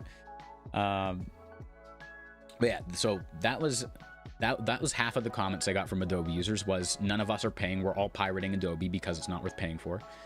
And the other half of the comments from Adobe users were, "It doesn't have anything to replace After Effects." And I would notice some of the people, I'd read the comments, and this got millions of views. So it's not like it was only like a couple thousand people. Like there was tons and tons and tons of comments. And all these comments are going, "Oh, well, what about After Effects, right? It doesn't have anything for After Effects." And there'd be a couple people who responded, "Oh, well, there's this thing called Fusion," which, you know, probably haven't heard of based on your answer. And people, so you're absolutely right, Sinister. People just, it's not even It's like they just don't know. They don't even know that Fusion exists. They don't know what it's for. They think that Resolve is just an editing software with maybe some color capabilities. DaVinci is best for all-in-one. There you go. If you, let's see, I think if DaVinci has more customization for the user interface, it would be way better because you like Premiere Pro for its all-in-one interface and keyframe and spline customization. You know, it's funny, I do have, so the same guy who came over from Premiere Pro, he says that's one of the few things that that I wish DaVinci had. He loves the software. He says that one of the few things I wish they had is I wish that they had the customizable UI. So Sinister, by documentation, I don't mean tutorials necessarily. I don't mean tutorials in the sense of the just like, hey, follow these instructions, click, click, click. I mean, there's a lot of really good information out there. Like for the past 2 months. So for context, I've been gone. Hi, anyone who's new. I've been gone for 2 months. I was working on a preset, on a brand new preset that I'm going to use as a foundation for a lot of stuff for you guys specifically, for videos as well as for stuff I'm going to release for you guys. And let me go here, get rid of this. And one of the presets I wanted to make was a movement preset so I could have assets slide on and off of the screen, you know, easy drag and drop. And you're like, oh, that's easy. It's just a transform node. Something else I wanted to have control over, actually, there's a couple things. I wanted to be able to control the animation length. I wanted to be able to control the positioning, so like how far the animation would go. And I wanted to be able to move the animation in different directions. Now, you can do all of this, right? Fairly easy in Resolve. Oh, I also wanted it to adapt to the ends of the clip. But the problems arise when you try to run an effect like that in the edit page. So think about this. If I have an effect like this, let's say I'm going to have this crab slide in, where at the beginning of the clip, you know, the crab will slide onto the screen. That's one animation. And then let's say I have another animation where he's just remaining on the screen, and then at the end of the clip, he slides off the screen instead. That's another one. So we've got 2 so far. And then just for good measure, let's say I have a version where he slides onto the screen, holds until the end of the clip, then slides off. So there's 3 different versions of that animation that I want to be able to toggle between. So take that, and then now maybe I want him only to slide up to here. Maybe I want him only to slide up to here, or maybe I want him all the way over here for whatever reason. All of those become different running animations in the background. And so let's say I have all these different toggles, all these different versions. All of them will end up running in the background, even if they're not visible. Think about it like if you have a house with 20 rooms in it, and I decide to leave and go from the living room to the kitchen. So I leave the living room, I go into the kitchen, but the light in the living room is still on. Or I leave the kitchen, I go to my bedroom, light in the kitchen's still on now. So you have an issue where you have so much power being pulled away, even though you're only using one room in the house. So I had to figure out how to set all this up. It was a whole bunch of there was a whole bunch of moving pieces, and you really got to think outside the box for some of this. And the most difficult part about it was finding the answers, because all the answers for, or all the solutions for this problem existed. Everything from the animation slider to how to set up the animations so that only the visible one would run. So only the light of the room I'm in would be on. So when I leave the living room, light automatically turns off and turns on in the kitchen. So all of this stuff, all these answers existed, but I was in 2 different DaVinci Resolve servers. I was on the Blackmagic forums, I debated emailing the actual Blackmagic support team. I even went to Reddit. No luck with Reddit, by the way. And then I asked 2 different versions of ChatGPT, and I watched a bunch of different YouTube videos just looking for the answer, and I only found one answer from YouTube, and it was not a properly set up, like, hey, this is how you do X, Y, and Z in DaVinci Resolve. This is the answer you're looking for. No, it was minute like 47 of a 54-minute live stream on expressions by Jake Whip, who, awesome channel.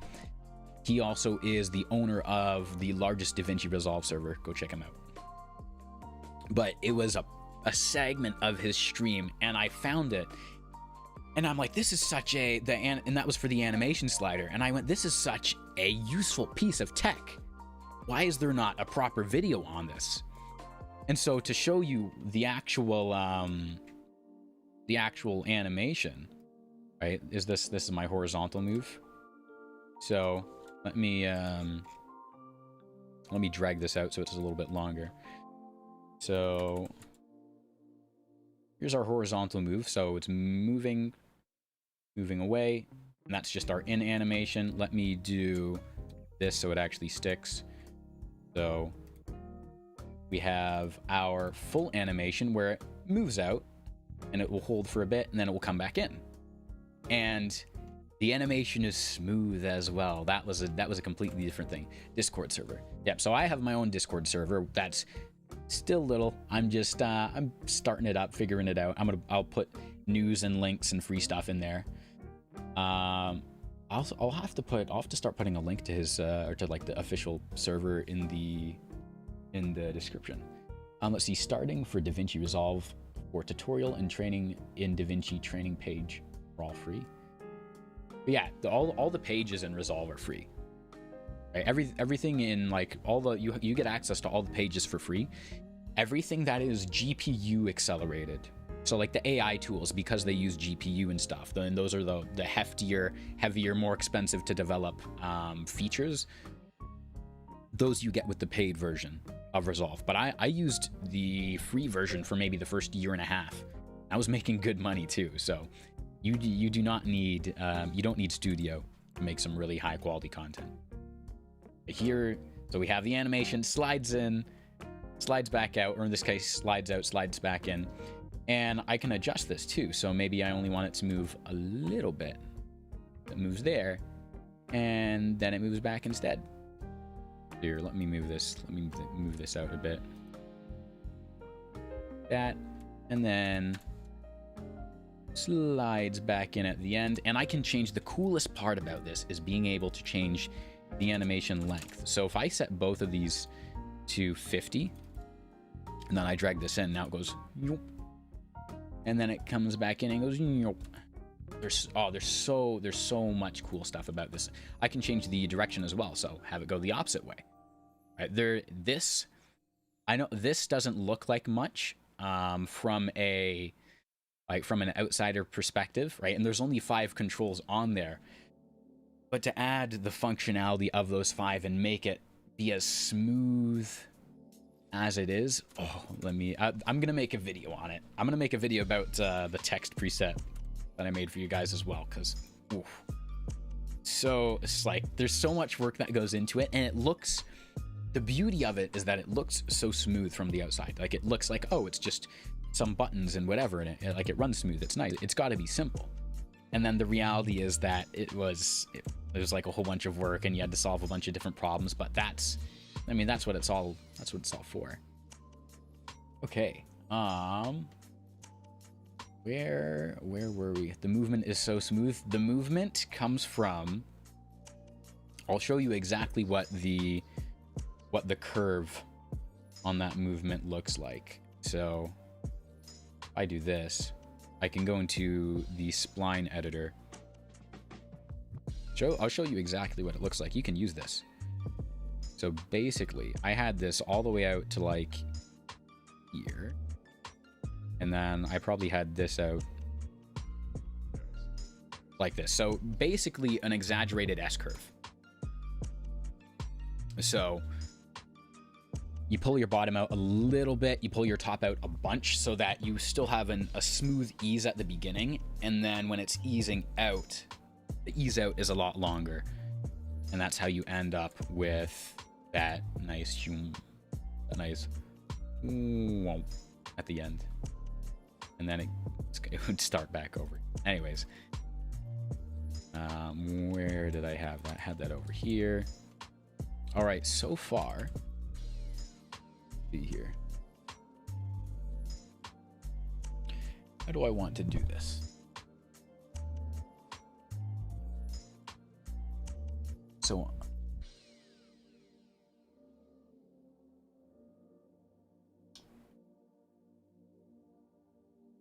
I need, what I'm gathering is I need to pair my spherical camera to the movement of my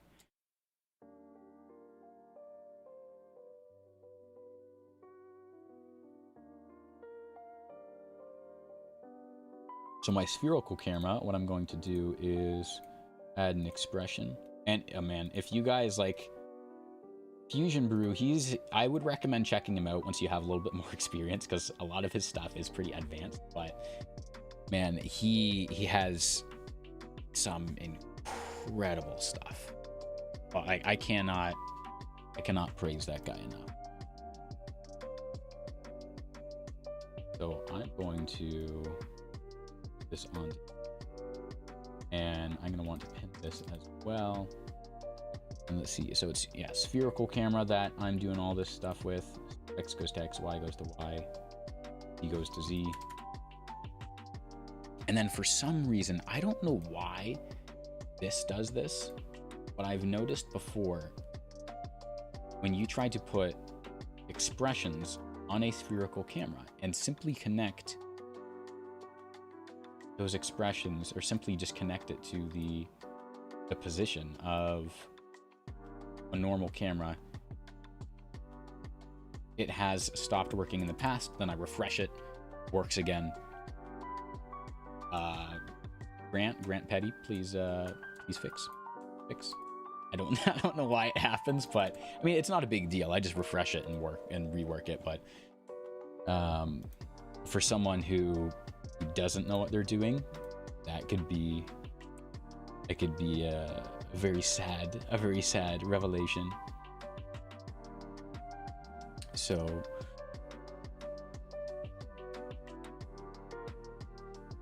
I still need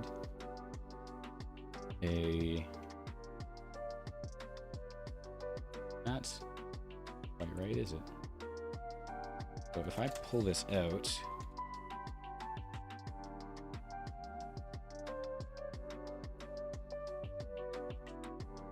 okay, that is up looking actually how we want it, because it's reflecting from the bottom.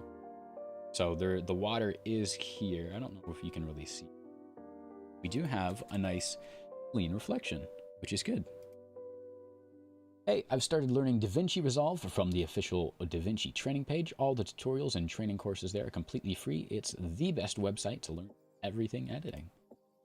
Yeah, the Resolve website, the Blackmagic design site, has a ton of, it's crazy. You have so much free stuff. Fusion, color grading, sound, VFX, all in one place, following all the free courses from the training page.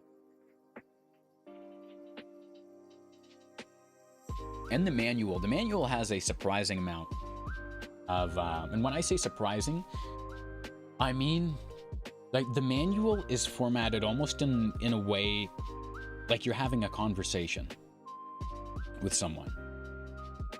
Is minimal Fusion knowledge enough to start working as an editor and make some money?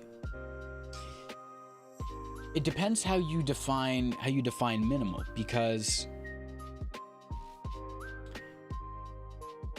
are you defining minimal as I don't really know how to use many nodes? Because, right, you can.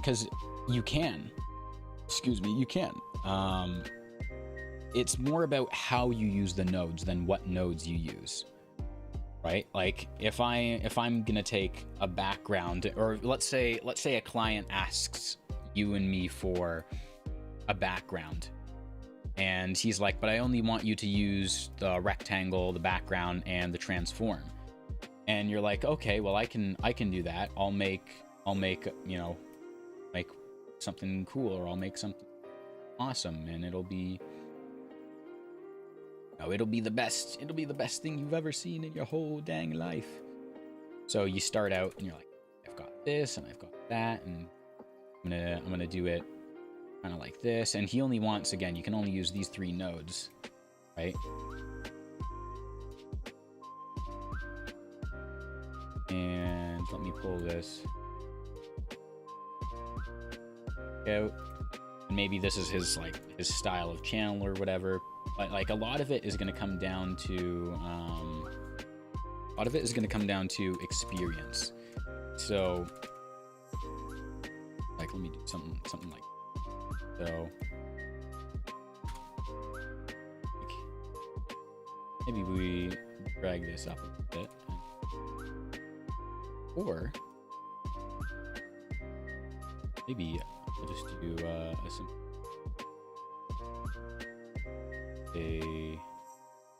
deal. Right, so it's going to depend kind of on what you are. Actually, you know what we should do? We should do something like this. I'll throw this on top, and then pull the border width in. Maybe he has like a tech channel or a simple talking head. But like the short answer is yes and no. It depends on what your experience is in Resolve, because you can do some really cool stuff with like basically no nodes. Like all we're using here is the rectangle, the background, and the transforms, and then we have the merge as well to put the 2 together. Those are like some of the 4 most basic nodes in DaVinci or in Fusion. But you can see we can make this really cool moving background. Okay, maybe what I'll do is I'll just put this up. Wait, here, let me do this. But like, maybe he wants something that's like kaleidoscopic or whatever. 001, and then we'll do this as like 4 and 8. And I may be doing this wrong, but yeah, okay, so I did that wrong.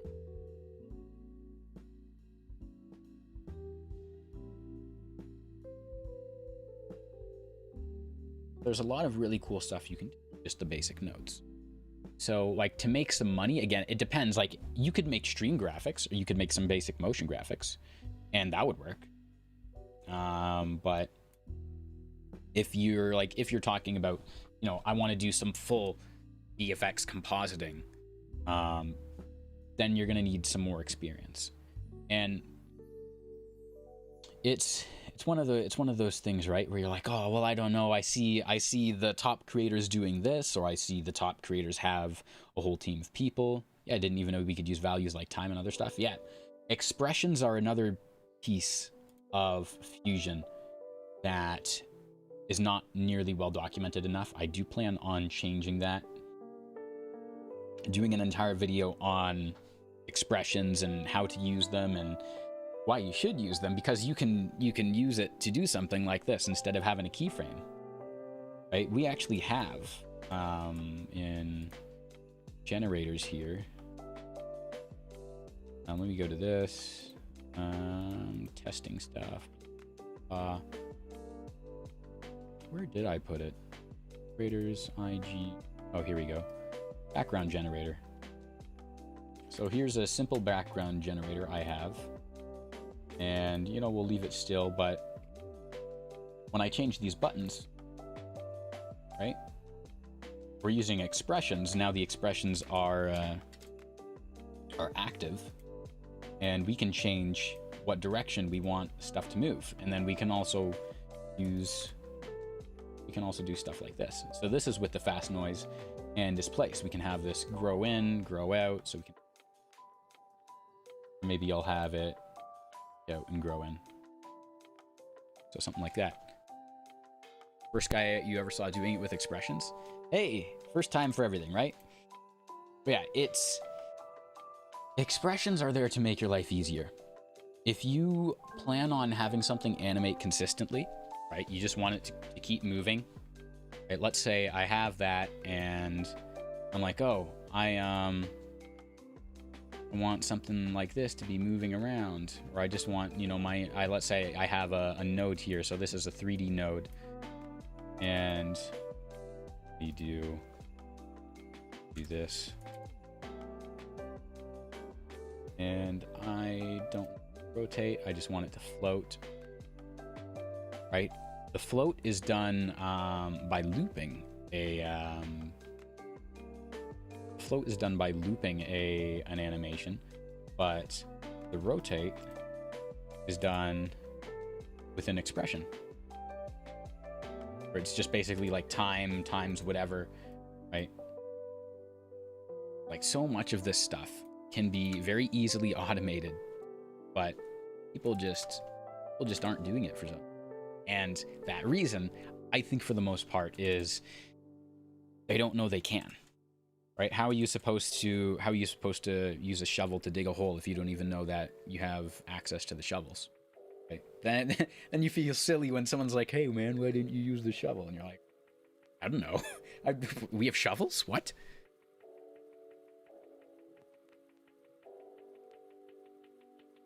But I'm here to change that. I believe the information should be available, right? If you have, like, especially if you've made something that you're able to share with the community, right? It doesn't necessarily have to be free, especially if it took a ton of work, but, you know, it should at least be, there for people to buy. Right? Like, we do that with presets and plugins all the time. Someone figured out how to do something really cool. They release it for, 10, 20, 30 bucks, however much it's worth. No more gatekeeping. But yeah, gatekeeping, like hiding information, like, oh no, like if I tell you all my secrets, you're gonna know my secrets. I don't believe in that, because I know there's very few people who are obsessed with this stuff enough to like actually beat me, and if they do, well, then they deserve it. It's like just straight up competition, like a chess game, right? You have the same amount of pieces, I have the same amount of pieces, we're playing by the same rules. And again, it's like, it's not even from a PvP perspective, but that's like when someone's gatekeeping information, I think that usually the perspective that they are taking is, if I give away my secrets, then right, then like, oh, like all the value is gone and all the value is lost. And the only reason I would see that being true is you decide to stop growing. If I decided to stop growing a year ago, I wouldn't know probably a third of the fusion stuff that I know now. Okay? So that's why I don't really care about teaching all this stuff, because I'm gonna go learn more, and I'm willing to go through Discord, Reddit, the forums, YouTube, blah blah blah, to find it. So let's see, what else do I need here? So we have our gear map, we have everything else. What else do we need? I want to get to the part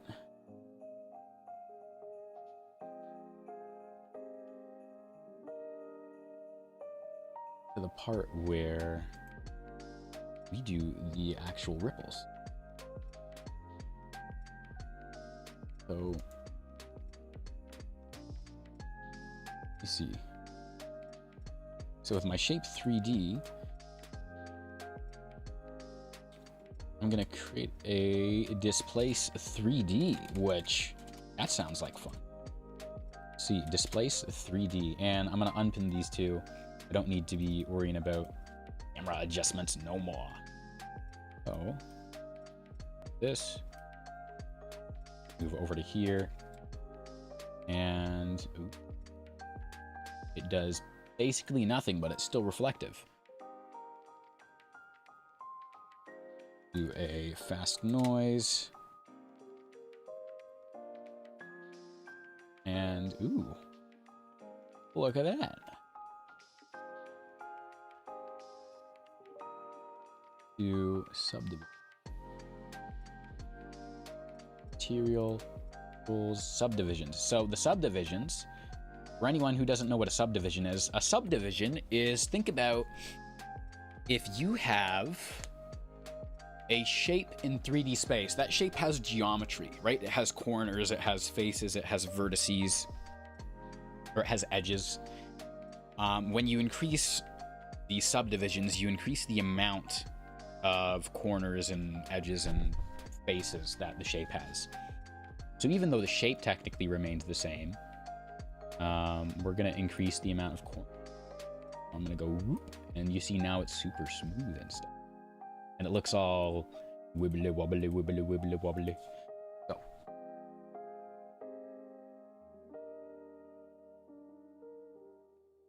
This is cool. Now if I throw this on here, and I can't really see what it looks like just. But I'm gonna put this up.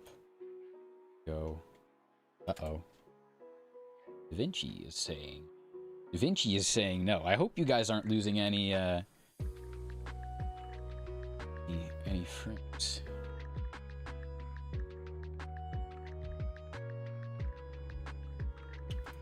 Do this and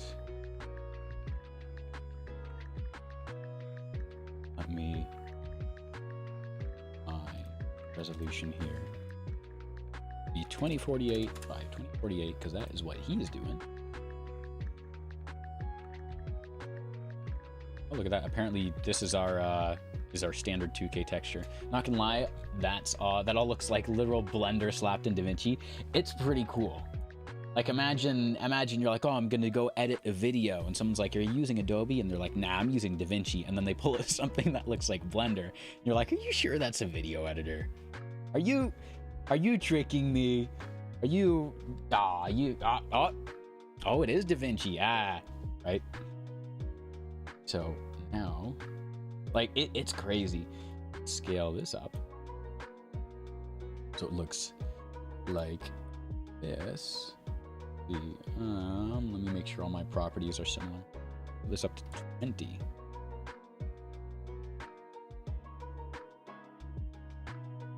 And I don't think I want my scale up that. Kind of like that. And bring my Y scale too.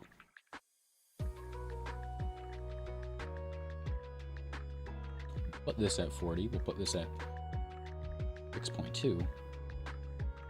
And let's pull our rest down.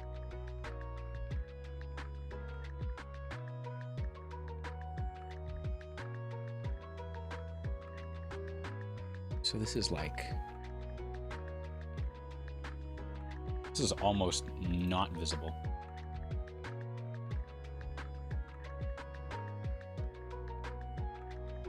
Now, if I pull it to my render. Oh, it looks like this is actually above where it's supposed to be. That's funny. Let me pull my camera. Oh, wait a second. I may be doing this wrong. Wait a second.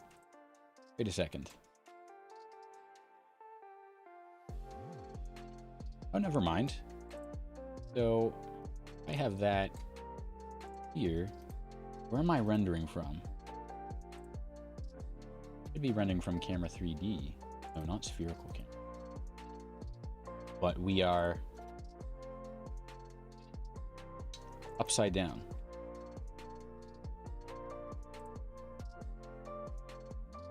So, second here. Wait a second. I've goofed here. Oh, I see.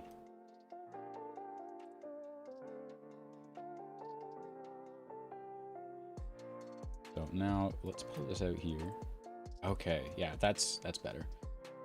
So now move the back to 0.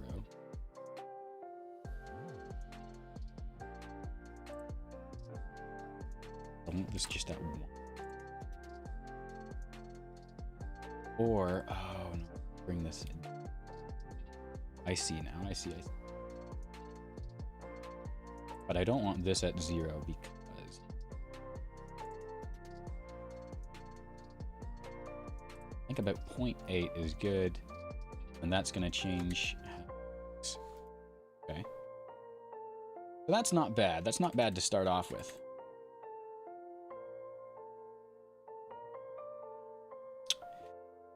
So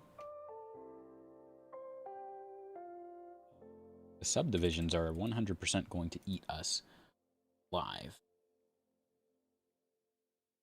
So let's create another fast noise, because that is what Fusion Brew is doing.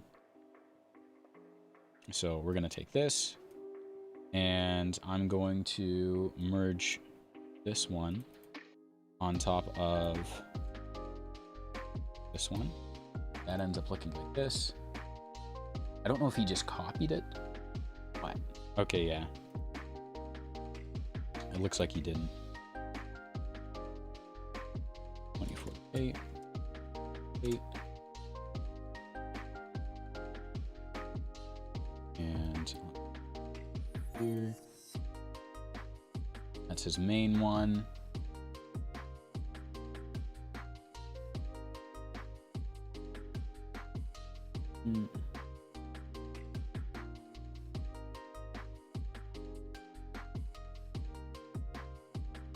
It looks like for this one, even though we're unchecking the scale again, this is going to be the larger waves in our water. So that ends up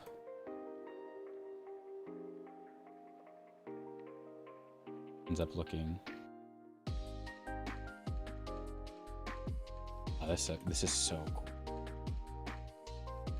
Oh, we're adding a third fast noise. Look at that. So let's copy this one, paste it into here.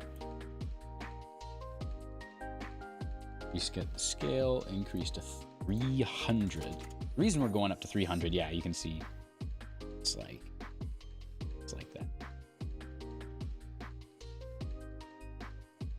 Now, if I throw our render onto here, holy crap. Yeah, that is clearly, that's clearly not what we want.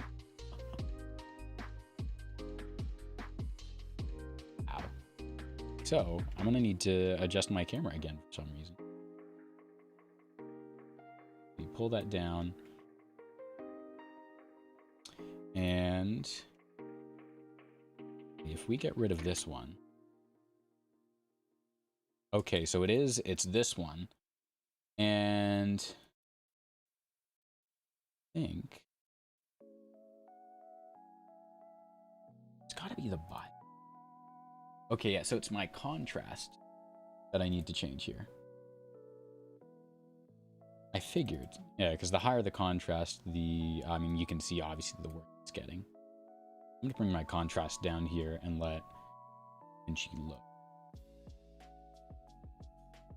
0.13. So that we're not breaking everything. We're not completely bricking the system. So here's our water texture now. Now, if we... And be a way for me to this normalized. There we go, in a normalized color range.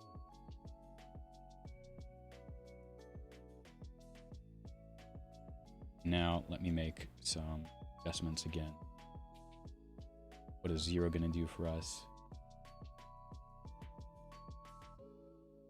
Go, bring this down. And I don't think we're going to be adding any seethe rate.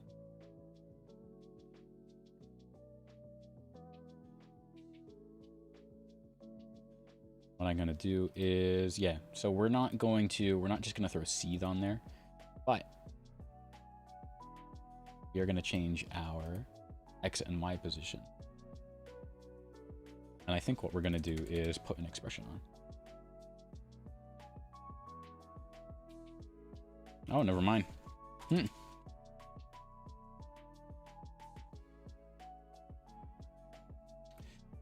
6. This 0.75, so we'll have a different. So let's take a look. What does this look? Ooh. Okay. You know what? That's not bad so far. I'm going to change this to hardware render. And we're going to enable lighting and shadows. We're going to change our anti-aliasing. We're going to disable that for our output. We're going to enable,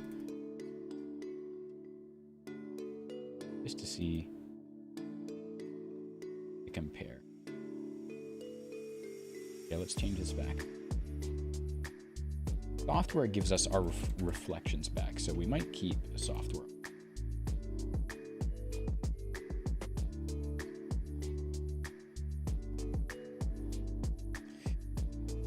And then I think what else we're going to do. Put our color correction.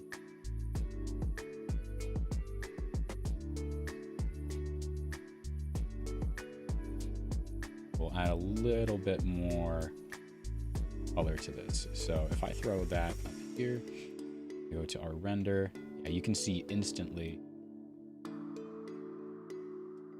the difference that we're getting. I do want to bring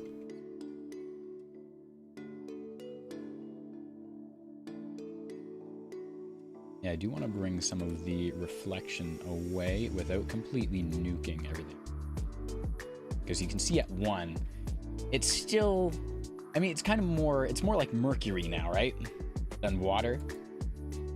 But here, it's like, it's more like water, but it is so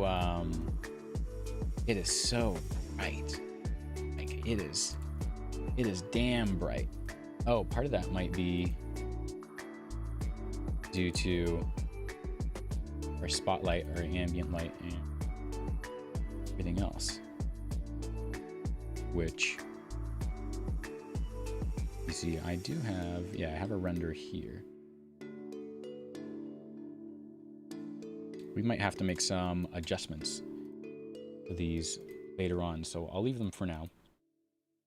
1 second, I'm gonna go blow my nose. I feel a sneeze coming on. I'll be right back.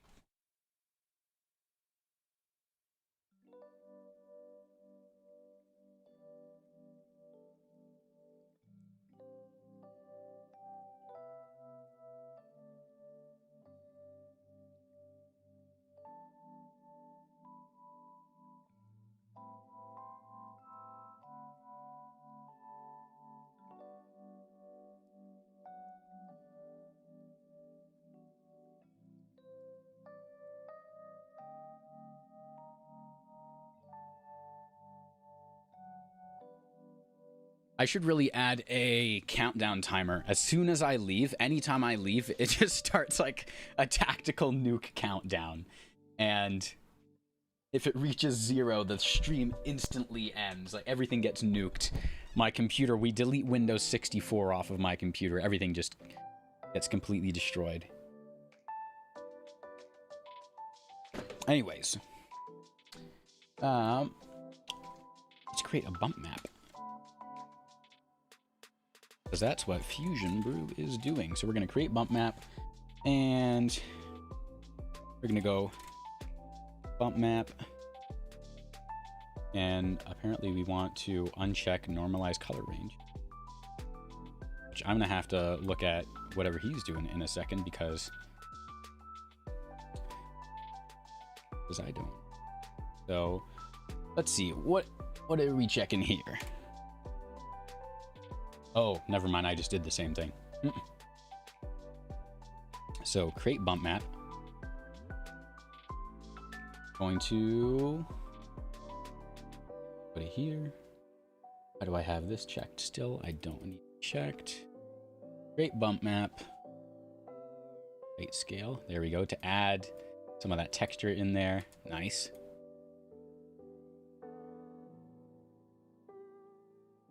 Then we add even more height scale. No, now if we go to here. Let me take a look quick.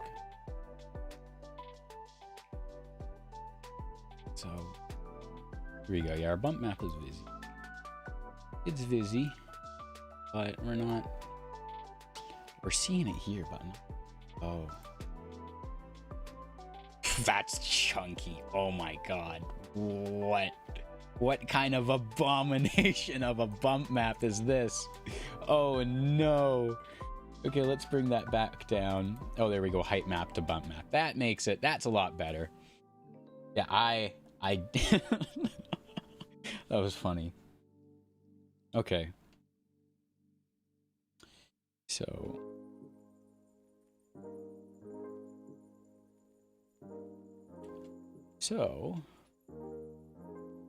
here we go. Now we're, oh, there we go. Now we're creating some difference. That's without, that's with. Without, with. Even without, you know, the reflections, the proper opacity, that's still a significant improvement.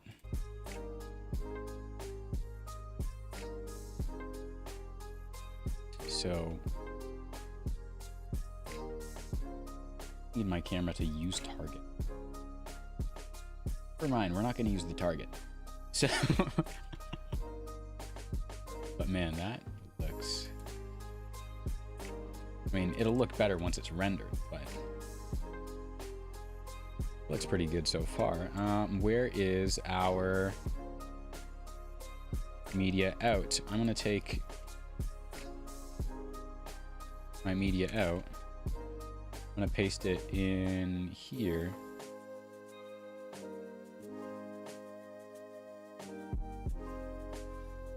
And this is what we're looking at just by itself.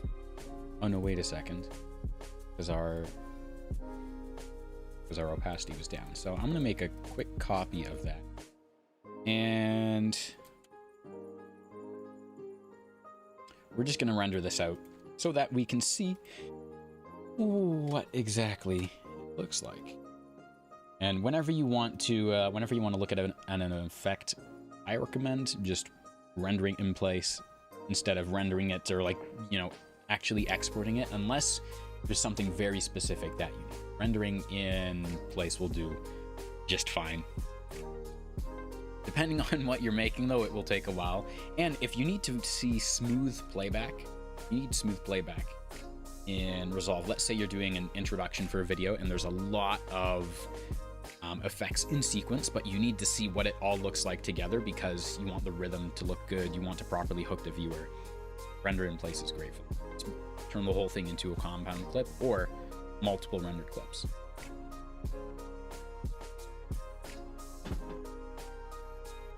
Bing, bang, boom. Away you go. How we all doing today in the chat? It's a beautiful Monday morning.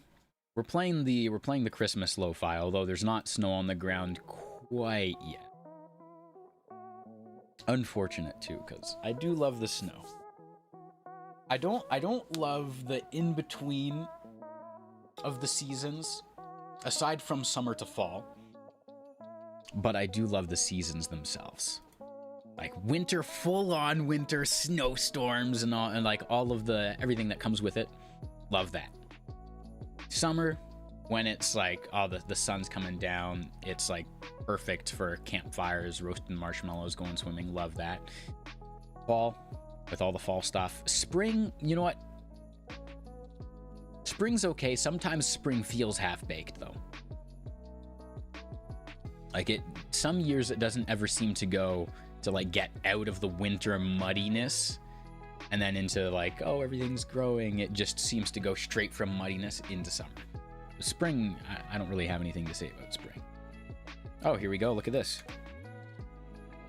So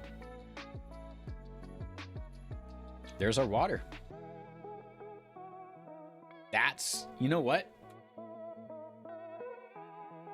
That is pretty cool.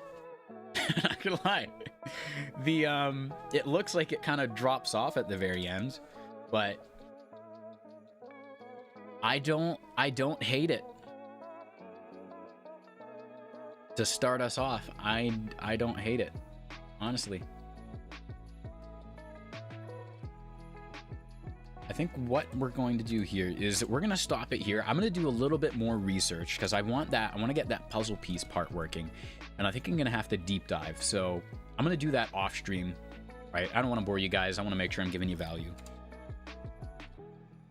But yeah, we completed one piece of the larger puzzle. So yeah. And I'm honestly, oops, I don't want to do that. And I'm satisfied with this result so far. There's still a lot left to do. We're going to do maybe 1 or 2 more streams, and we're going to get some serious work done. I'm going to figure out how to bake in an image onto all those different pieces of the puzzle. We're going to jump into some stuff with particles, and we're going to have a blast. We're going to learn a whole bunch. And who knows, maybe we end up with something really, really cool that I can drop as a preset for you guys on the 4th wall page. So, thank you everyone so much for watching. Thank you so much for tuning in. For a first stream back, this was a lot of fun. I always enjoy talking to you guys, always enjoy teaching some stuff, getting to see what you guys think about Resolve, what you want to learn. And yeah, it's just a joy. So, I will see you guys in the next one. Have a wonderful beginning of the week. Have a wonderful Monday afternoon. I guess it's almost afternoon. I'll see you guys in the next stream, hopefully sometime either later this week, maybe even tomorrow. Cheers.